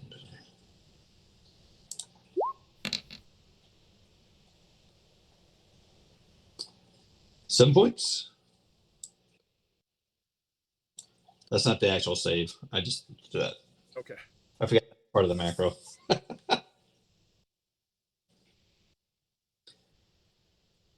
But more importantly, he's now visible. So owl. All right. Knowing Owl's flight speed. Oh, you know what? Actually, when he pops up, we have to redo. I forgot we have to redo initiative. Oh, redo initiative. Perfect. Okay. That's this thing. So let me clear that out because he gets to the surprise round and then you redo initiative.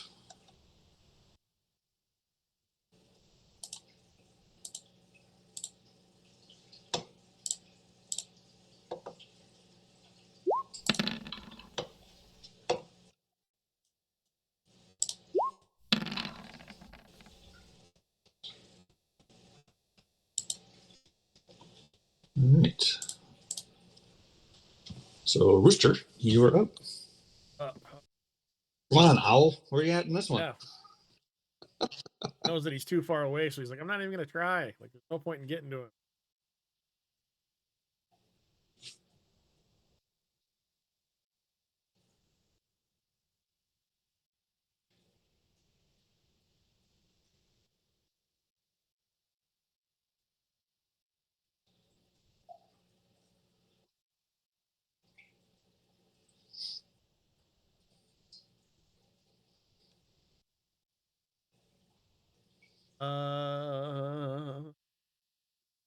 I am just going to shoot a firebolt at him.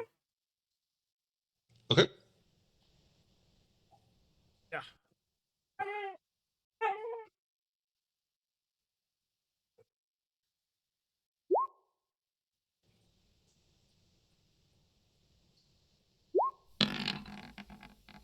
$14.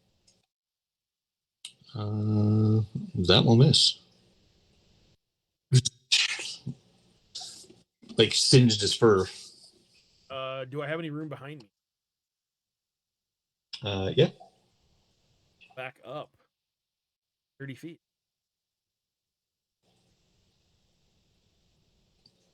Okay.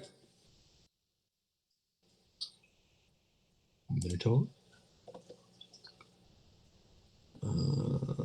So we're just going to pull you ahead 40 feet.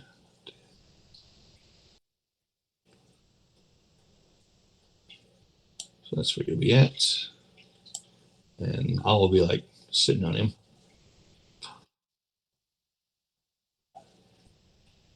Maybe like right there. Let's see. He is going to hurl the lightning at you again. Okay. So three deck saves. Okay.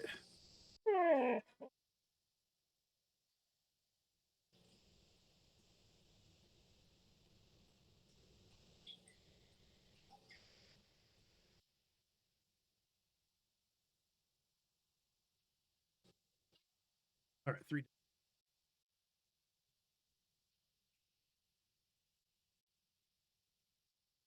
Oh, were you concentrating on anything last time he hit you? Nope. Okay. Okay.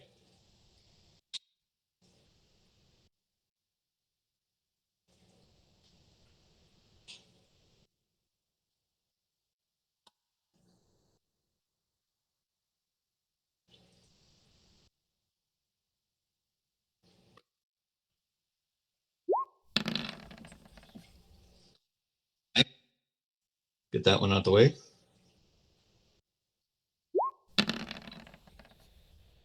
Okay.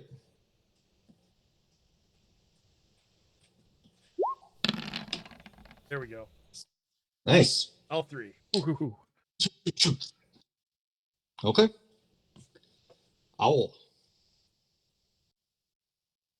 Up. Advantage. Yep. Away. Okay. Rooster.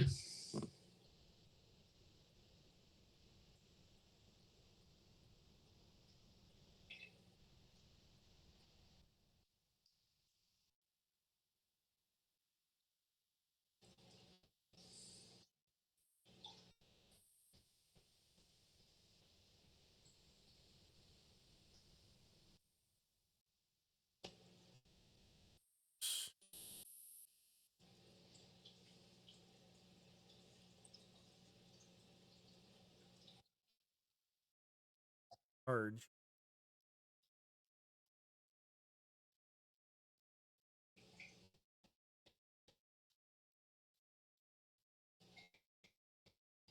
All right. Well, we'll move 30, and I'll shoot a firebolt at him again. Okay.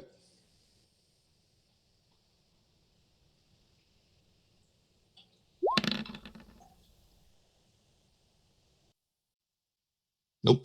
Yes. Just Show, a bit outside. not showing off my prowess as a mage here.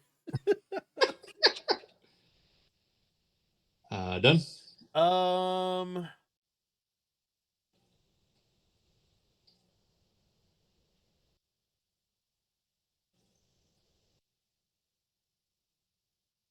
No shit. It's an. Okay. Yep. I am done. Okay. You hear him snort and let out just a rage, and he lowers his head and charges you. Horns first.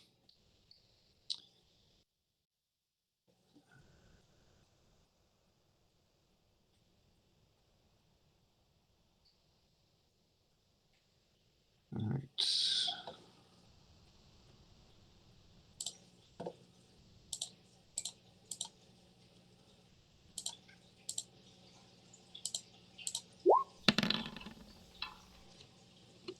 $17. Shield. Shield. Shield spell. Okay. All right. Yeah, you think that would hurt Yeah. pretty bad? I probably still felt some of the pressure as it hit me. Yeah. Let's see. I think he only gets to do just that. Yep. Okay. Oh. Same technique since I didn't get to use it. Yep. Yep. Give advantage. Okay. Okay, so here is the ongoing debate people talk about. Uh-oh. The cantrip booming blade and the cantrip green flame blade require a item that costs 1 silver. Okay. So like I have to use it with like my rapier. Okay. Can I use it shadow blade? Like you want to combine the two? So yeah, so it's a bonus action to cast shadow blade, and then they're a cantrip. So that would be the other spell I could cast. Then it would be shadow blade attack with the cantrip added on top. Since shadow blade is not technically a weapon, plus at least silver. That's where the Right. that's where the Yeah, I would say it's probably that way. They probably do that so you can't do that. can't stack it. Yeah. Got it. Okay, perfect. That's totally fine. Um, well then in seeing what he did last time when I hit him, I am going booming blade Okay. in case he takes off. Sure.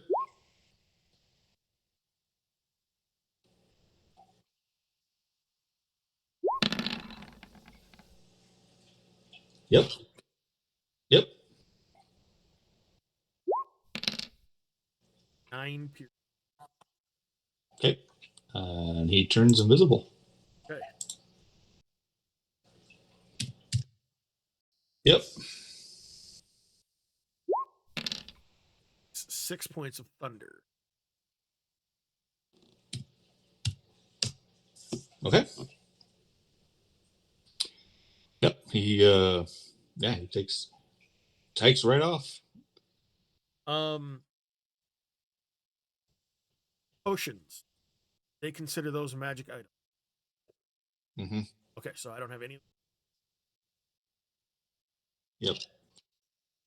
Yep. They figure those destiny points are. Got 5 potions. Yep. Okay, perfect. And that's only if I drop to 0, so I can't like use heal right.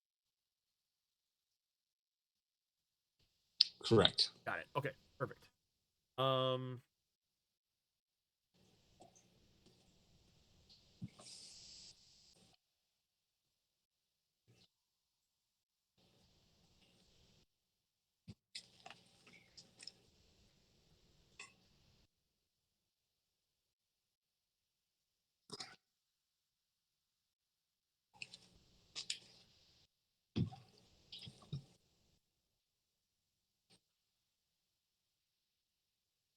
okay, I will try to follow tracks and see if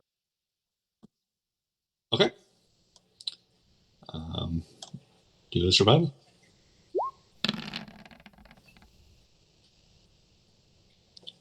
Gonna get much Okay. with a 1 in it. D4.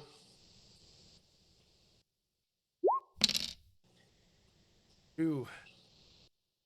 Another carefully placed poison needle. Constitution save, please.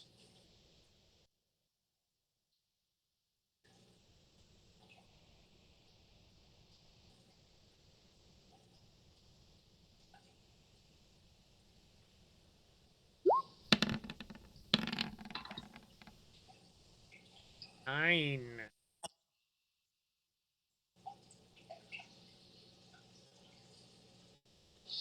That's gonna be a 9. Keeping it. Keeping it at 9. Even a 9. Okay. So you're poisoned for 1 minute and immediately lose concentration on all spells and abilities. Okay.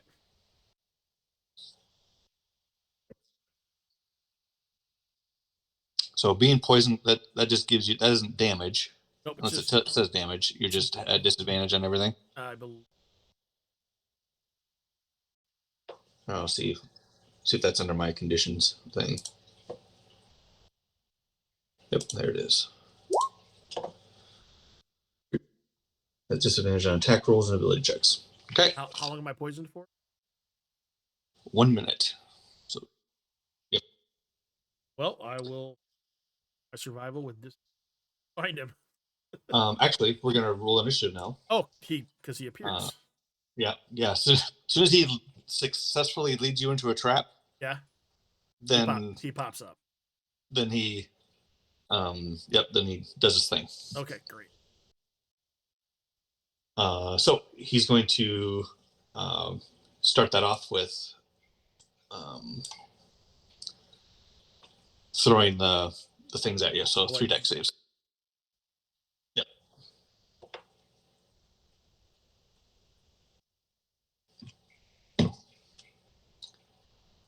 Which are saves considered ability checks? they're not. Okay. Well, that's good.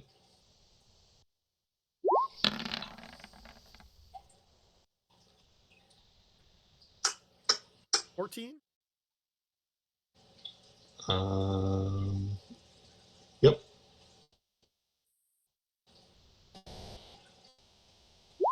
Yep.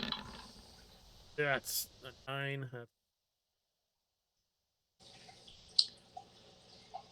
Okay. Do you want to do your third one? 14 again. That moon is saving your Saving my ass. ass. I may be slowly moving towards the black moon. That is what is saving me right now. That saved you 2. That'd have been 3 hits. Yeah. Yeah. Wow. Okay. Okay.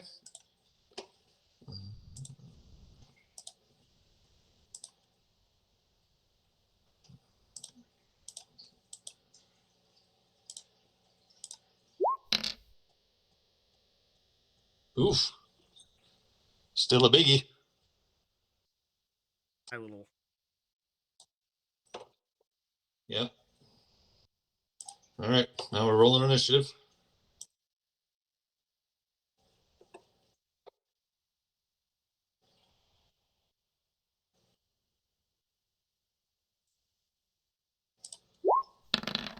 Uh-oh. Oh! get it in there. Big deal.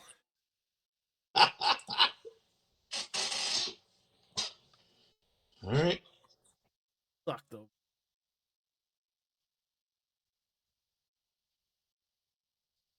Oh, yeah. Okay, so this is round 1 of that, right? Yes. Yep. Okay. Same technique. Okay.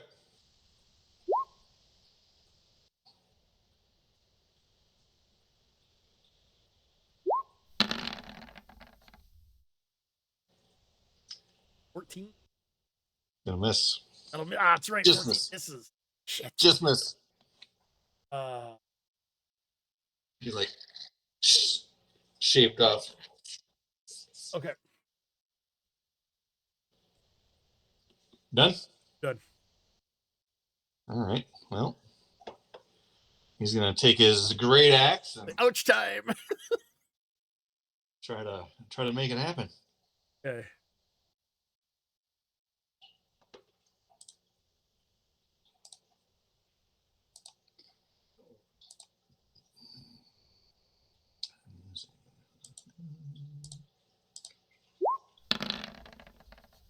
$15.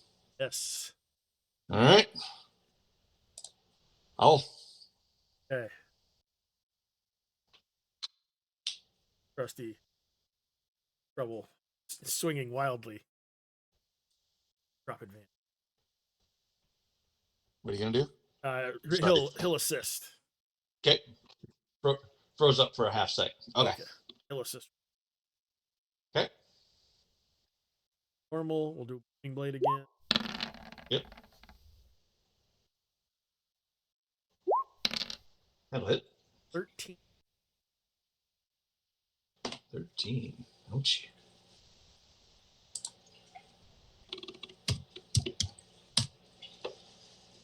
Okay.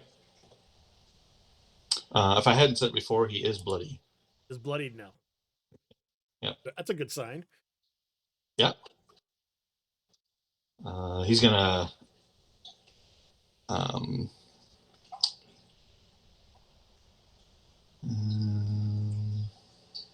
Oh shit! He automatically. So you hit him and he turned invisible. Okay. He does not this time. Not run this. No, because you're susceptible to the. Oh, to the trap. Yeah. Okay. So he hangs around with that. So now he'll have advantage attacking out of invisibility.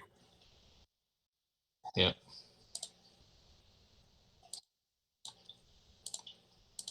Step back and go.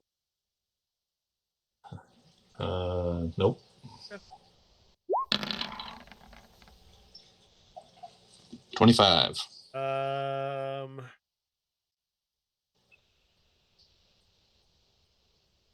Go ahead and silver. Okay.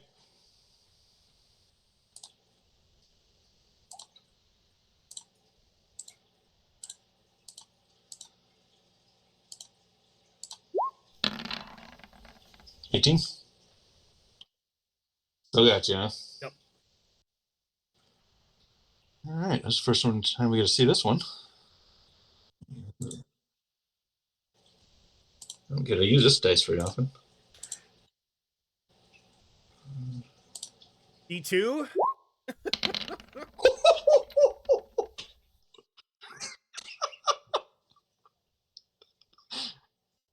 How do those Destiny dice work? Do they instantly heal me? Yeah. Okay. That drops me. Okay. So Destiny point and be 3d6. Come on. Well, Okay. perfect. Oh, I'm took.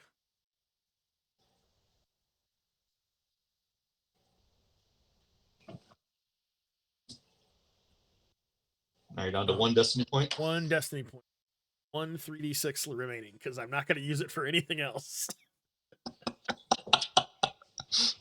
That was me at the end. My end battle too. I think I used 3 Destiny points just on hit points. Yeah. But that's the only way. But I mean, that was the only reason I survived was because of them. Okay, I'll same trick. Same trick. Yes. Okay. All right. So this is round 3 of poison.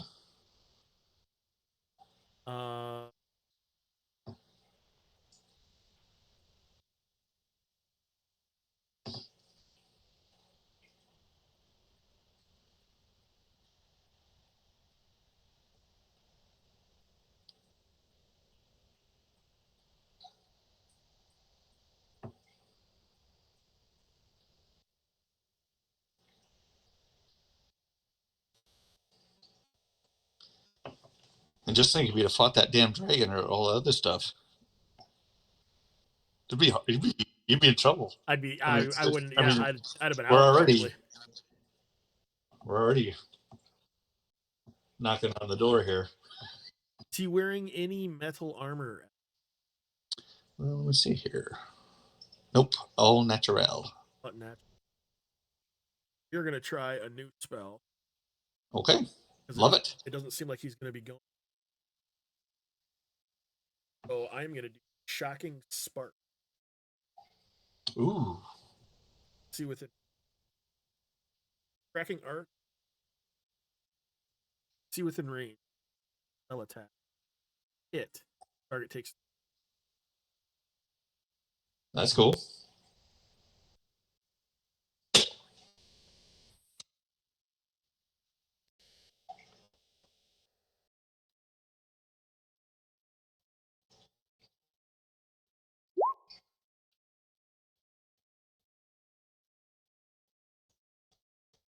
Straight up because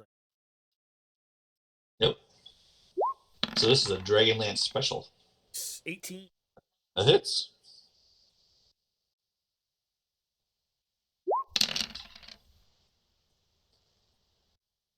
In.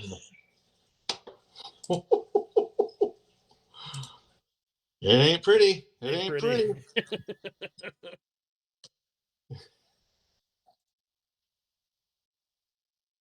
You thinking he's starting to wobble a little I bit? know. Shit. Damn it. I should have done something else too.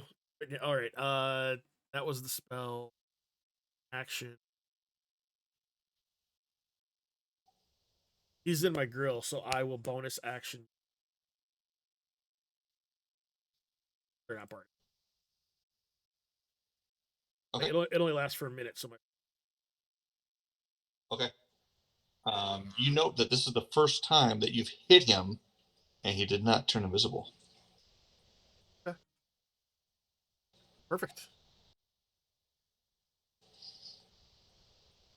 Okay.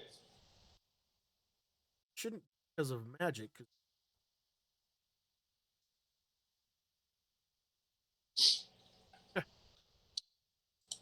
Okay. So that was you. Are you done? Yep. All right. Let's see if we can get you again. Harder to hit. Dancing a little jig.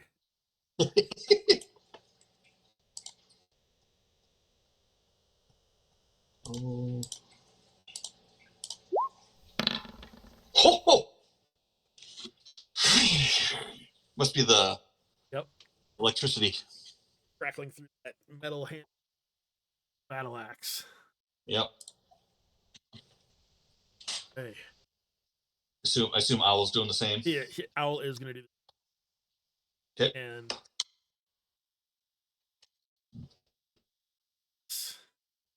and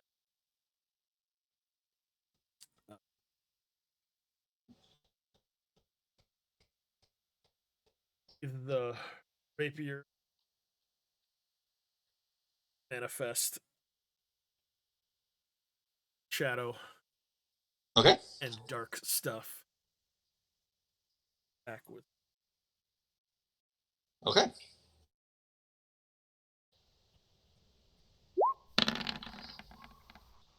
Woo!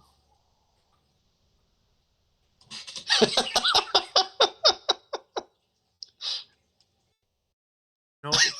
You know what?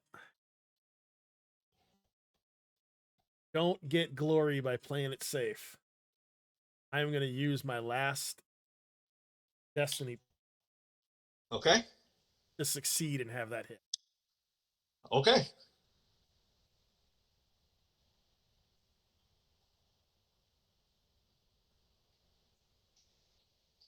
So it was gonna miss, and all of a sudden it's 8 point psychic. and down goes Frasier.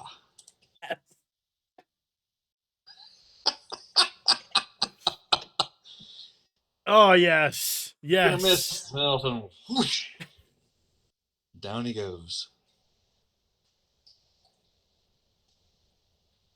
So that invisibility that it has Yeah. was recharged off of him throwing that lightning. Oh, okay. Recharge that. Oh, wonderful. Okay, Yeah, perfect. yeah, kind of different. Yeah. Um, so the you only got to experience a couple of the traps. So the other two that you could have gotten while wandering past a statue resembling the Minotaur, its jaw opens wide and breathes a god of flame at you, Okay. which was a dexterity save or 2d6 fire. Okay. Or the other trap was you step onto a rune charged with psychic energy. That's intelligence saving throw or take 3d6 psychic damage and be frightened until your next turn. Oh, wonderful. Yeah. Perfect. All right. Awesome. Okay. So I had to fight a crazed mage that had failed at passing the test and was stuck here. Oh, wow. Okay. Yeah.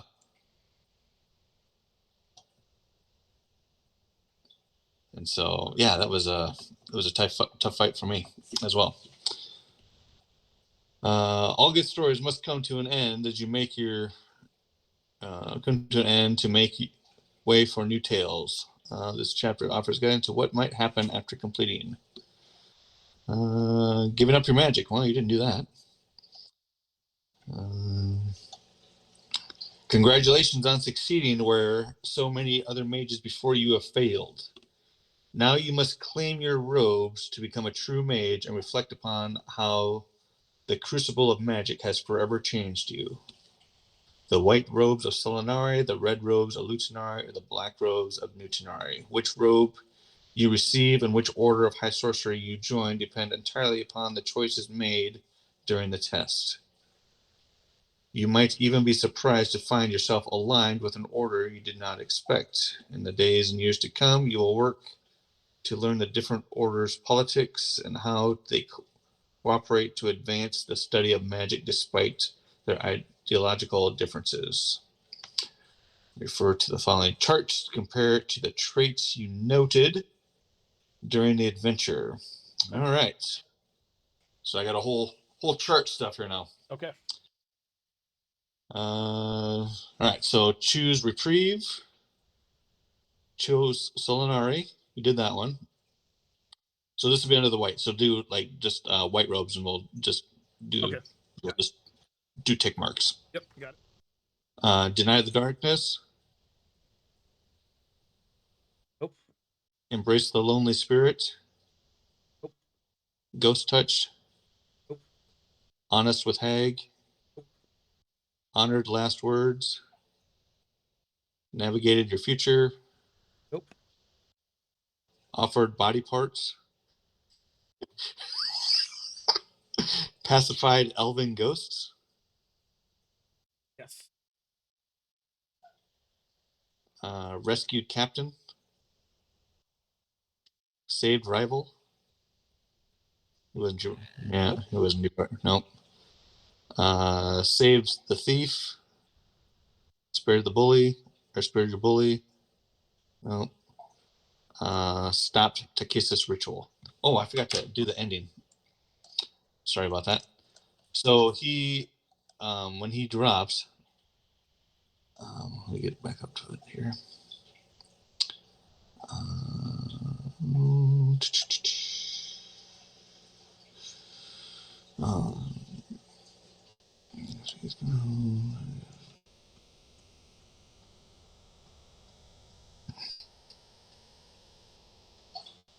If you survive, the Minotaur's form transforms into the person who bullied you.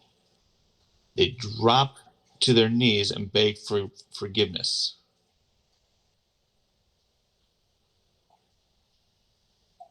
Um, so if you spare the life,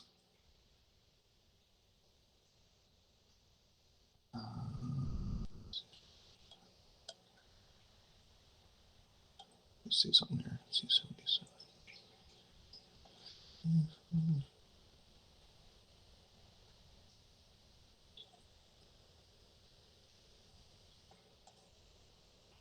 Oh, hell. I got a whole thing to read for you. Okay, cool. Sorry about that. You stand atop. So after you dispatch of the Minotaur, you stand atop a spiraling set of black stone stairs. The door of the testing ground shuts behind you with an echoing thud. You survived. Slowly you descend the stairs. On your right, large painted portraits hang at even intervals portraying various past mages of high sorcery. Some expressions are haunted, while others beam with pride or curl a smile suggesting a secret only they know. The last painting depicts you as you look now. Staring at your portrait, you realize that you are different, and not just in appearance. The test of high sorcery has changed you forever. You continue down the stairs to the bottom. Beyond the grand archway looms the Hall of Mages, bathed in cold white light. The three archmages who interviewed you sit on their stone chairs in the hall, joined by 18 other mages from different orders. All of them begin to clap for your arrival. Some claps are enthusiastic, while others seem half-hearted or even sarcastic. I suppose that congratulations is in order. The black-robed archmage's serpentine rasp fills the chamber. It seems that, just maybe, I underestimated your skill and resolve. I will not make that mistake again. The red-robed archmage's voice booms with a mix of pride and curiosity. Several of your solutions I had not even considered as a possibility. I will begin making adjustments to future tests tomorrow. I might inquire about your aid in that endeavor. Shush, shush, enough talk of work and tests. The newest mage of high sorcery has earned themselves a well-deserved sleep in a real bed. The white-robed archmage interrupts the other two with a gentle shooing motion. Then they turn toward you.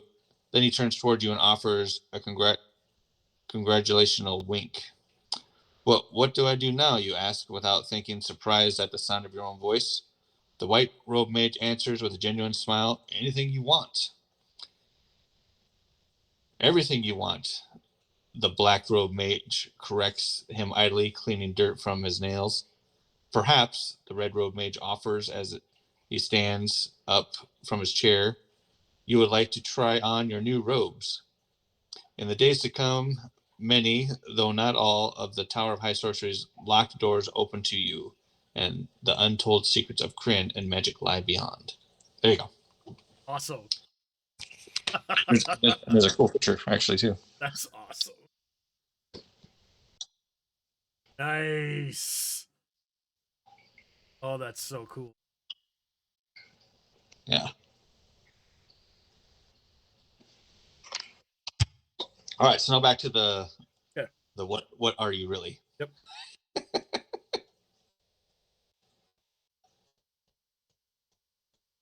Okay. So for the red, chose insight, chose Lutinari, chose many over one, controlled the orb, messed with potion, observed the orb, plan for darkness, power of love, puzzle master, refused to kiss his boon, resisted Fistel and Dantalus, sacrificed rival, spoke truth to a dragon, steady handed, took boat control. For those. I think you had any of them. Black, chose Nutinari, chose torturer, dragon murderer, embrace the darkness, lied to a hag, magic over friendship. Oh, yeah, yeah. Marked by Fistel and Dantalus, sacrificed someone's love, shattered the orb, stoked the dragon's pride, stole the rock, Tarkis's servant, took ghostly treasure, absurd ferryman, what's dead is dead. Over friendship. So I ended up being Fistel and Dantalus's friend. Oh, okay. Nice. Yeah, yeah, Why it's not? great. Yeah. Okay. So yeah, so you are destined to be the Order of the White Right. Robes. Okay. Yeah. All right. Okay. Destiny points. Here's where they come in. Okay. If you completed your test of high sorcery, the number of destiny points remaining at the adventure's conclusion determines your test taking rank and additional outcomes. The conclave judges your test ranking based chiefly on two elements: how well you performed and how much risk you took. So you have 0 left. Got 0. Yep. The grave injuries you sustained during your trials never heal entirely, and your experiences cause you to think, look, move, or speak very differently than you did before. Decide the nature of the changes that occur. The conclave is aware that your survival was lucky, and proving yourself to your order will take much time and hard work.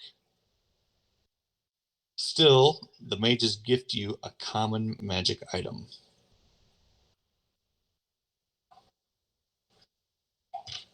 So we'll figure out what that is. Okay. Do you want to hear what the other ones are? Oh. Okay. I should have just saved that last. Okay. And do you have any of these ones? Did you anger the hag? I don't think you did. Dragon Geas. Nope. Dragon Scarred. Baydette. Nope. Fiendish Fury. Friendship over Magic. Ghost Touched. Grim Determination. Life over Magic. Living Hand. Lost a Bone. Love over Magic. Moon Scarred. Nope. Marked by Fistel and Dauntless. Offered a Body Part. Nope. True Scarred. Nope. You almost had that one. Peace over Magic. Nope. Refused Tarkissus Boon. Renegade Mage. Resisted Fistel and Dauntless. Saved Rival. Stole from the Community. Tarkissus Servant. Okay, so those are all lingering things that go beyond the test that you carry over. So you didn't have any of that. So we just have to decide now how you've changed.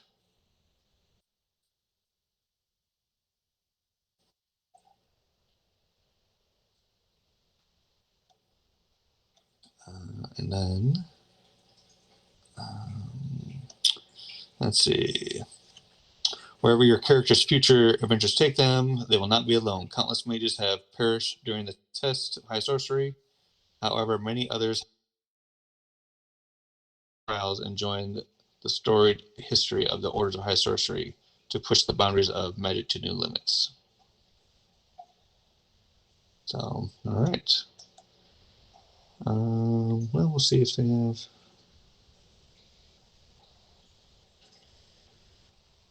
I don't know if they have any. They actually have some magic items you can pick up during the test as well. I just don't know if there's any common ones. We'll do that. I don't know if there's any.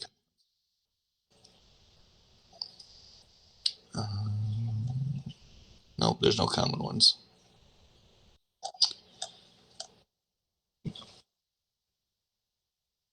You didn't miss out on anything too sexy. I mean, it's a lot of uncommons. Some were kind of cool, but nothing you can't do without. That's for sure. But you did get 1,000 steel gem out of the deal.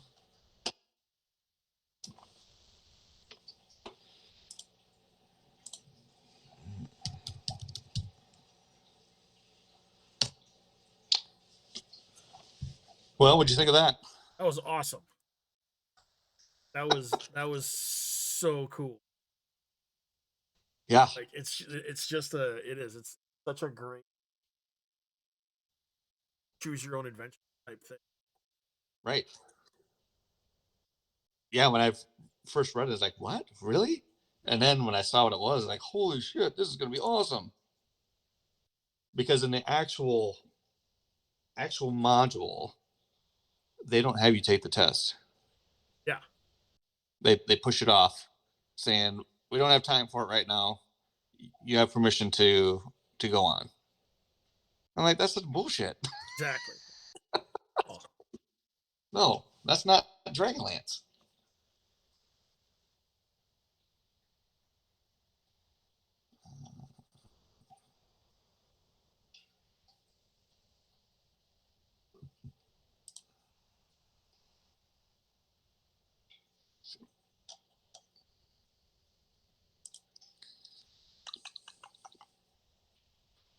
So they allow you to stay there and recoup, and then the next day they'll teleport you back. pick me up. Yep. Okay.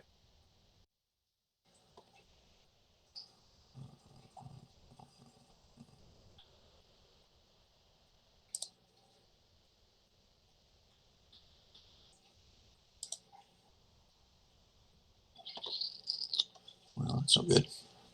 I found a list of common magic items that had a number. There you go. Oh, it must be a two.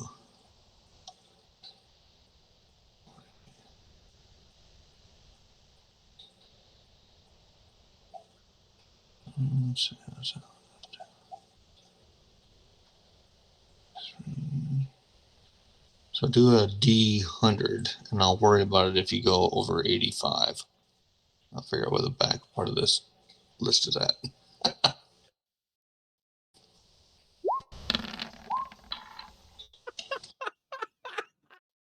86. All right.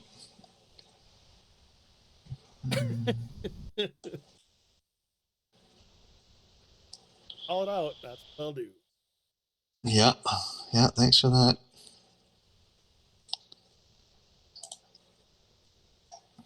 It's got to be on here since they got all the rest of it on here.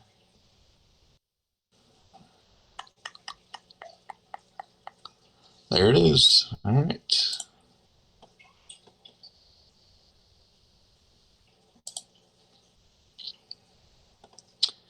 What'd you get? 86?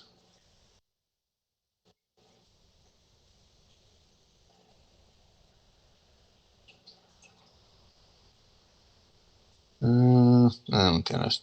I guess they only are common magic items, huh? They're nothing too sexy.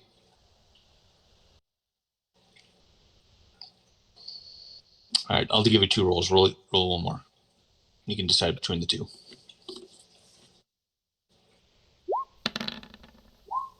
85. Well, at least I have the Big. list up here.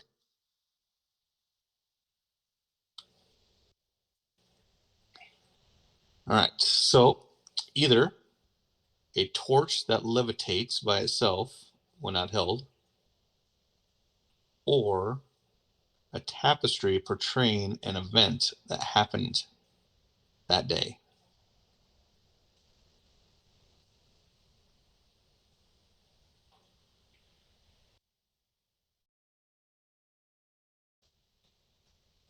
Probably. The torch. All right, so you have a levitating torch. Is it Okay. normal firelight?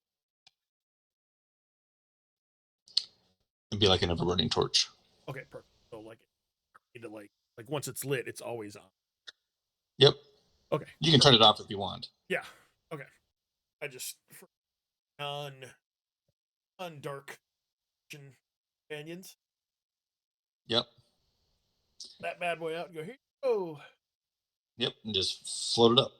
So it just goes around with you. Okay. Perfect. Add a little string to it.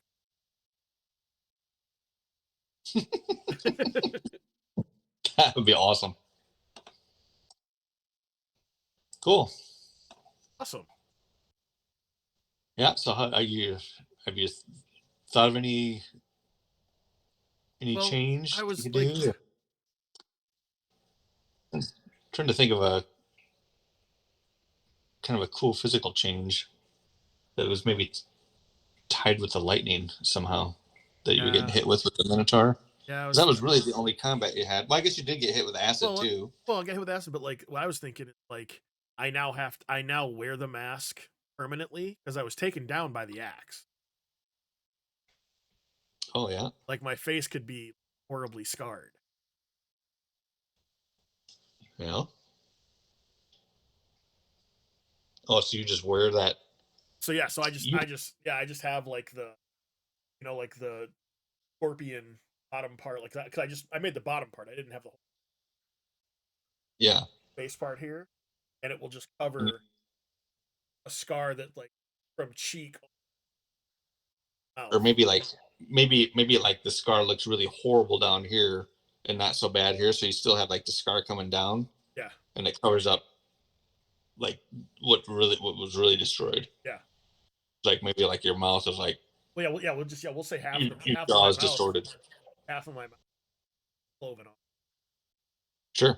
Yeah, And so maybe you talk a little different. There you go. yeah, Yeah, but like a kind of a speech impediment or something, yeah, or a yeah. slur to it. Okay, I like that. Yeah, Yeah. very cool. All right, yeah. Missing Nothing the that'll bottom half nothing of that'll this. mess with you in game at all. But as far as Well, stats and everything, but I would say if any,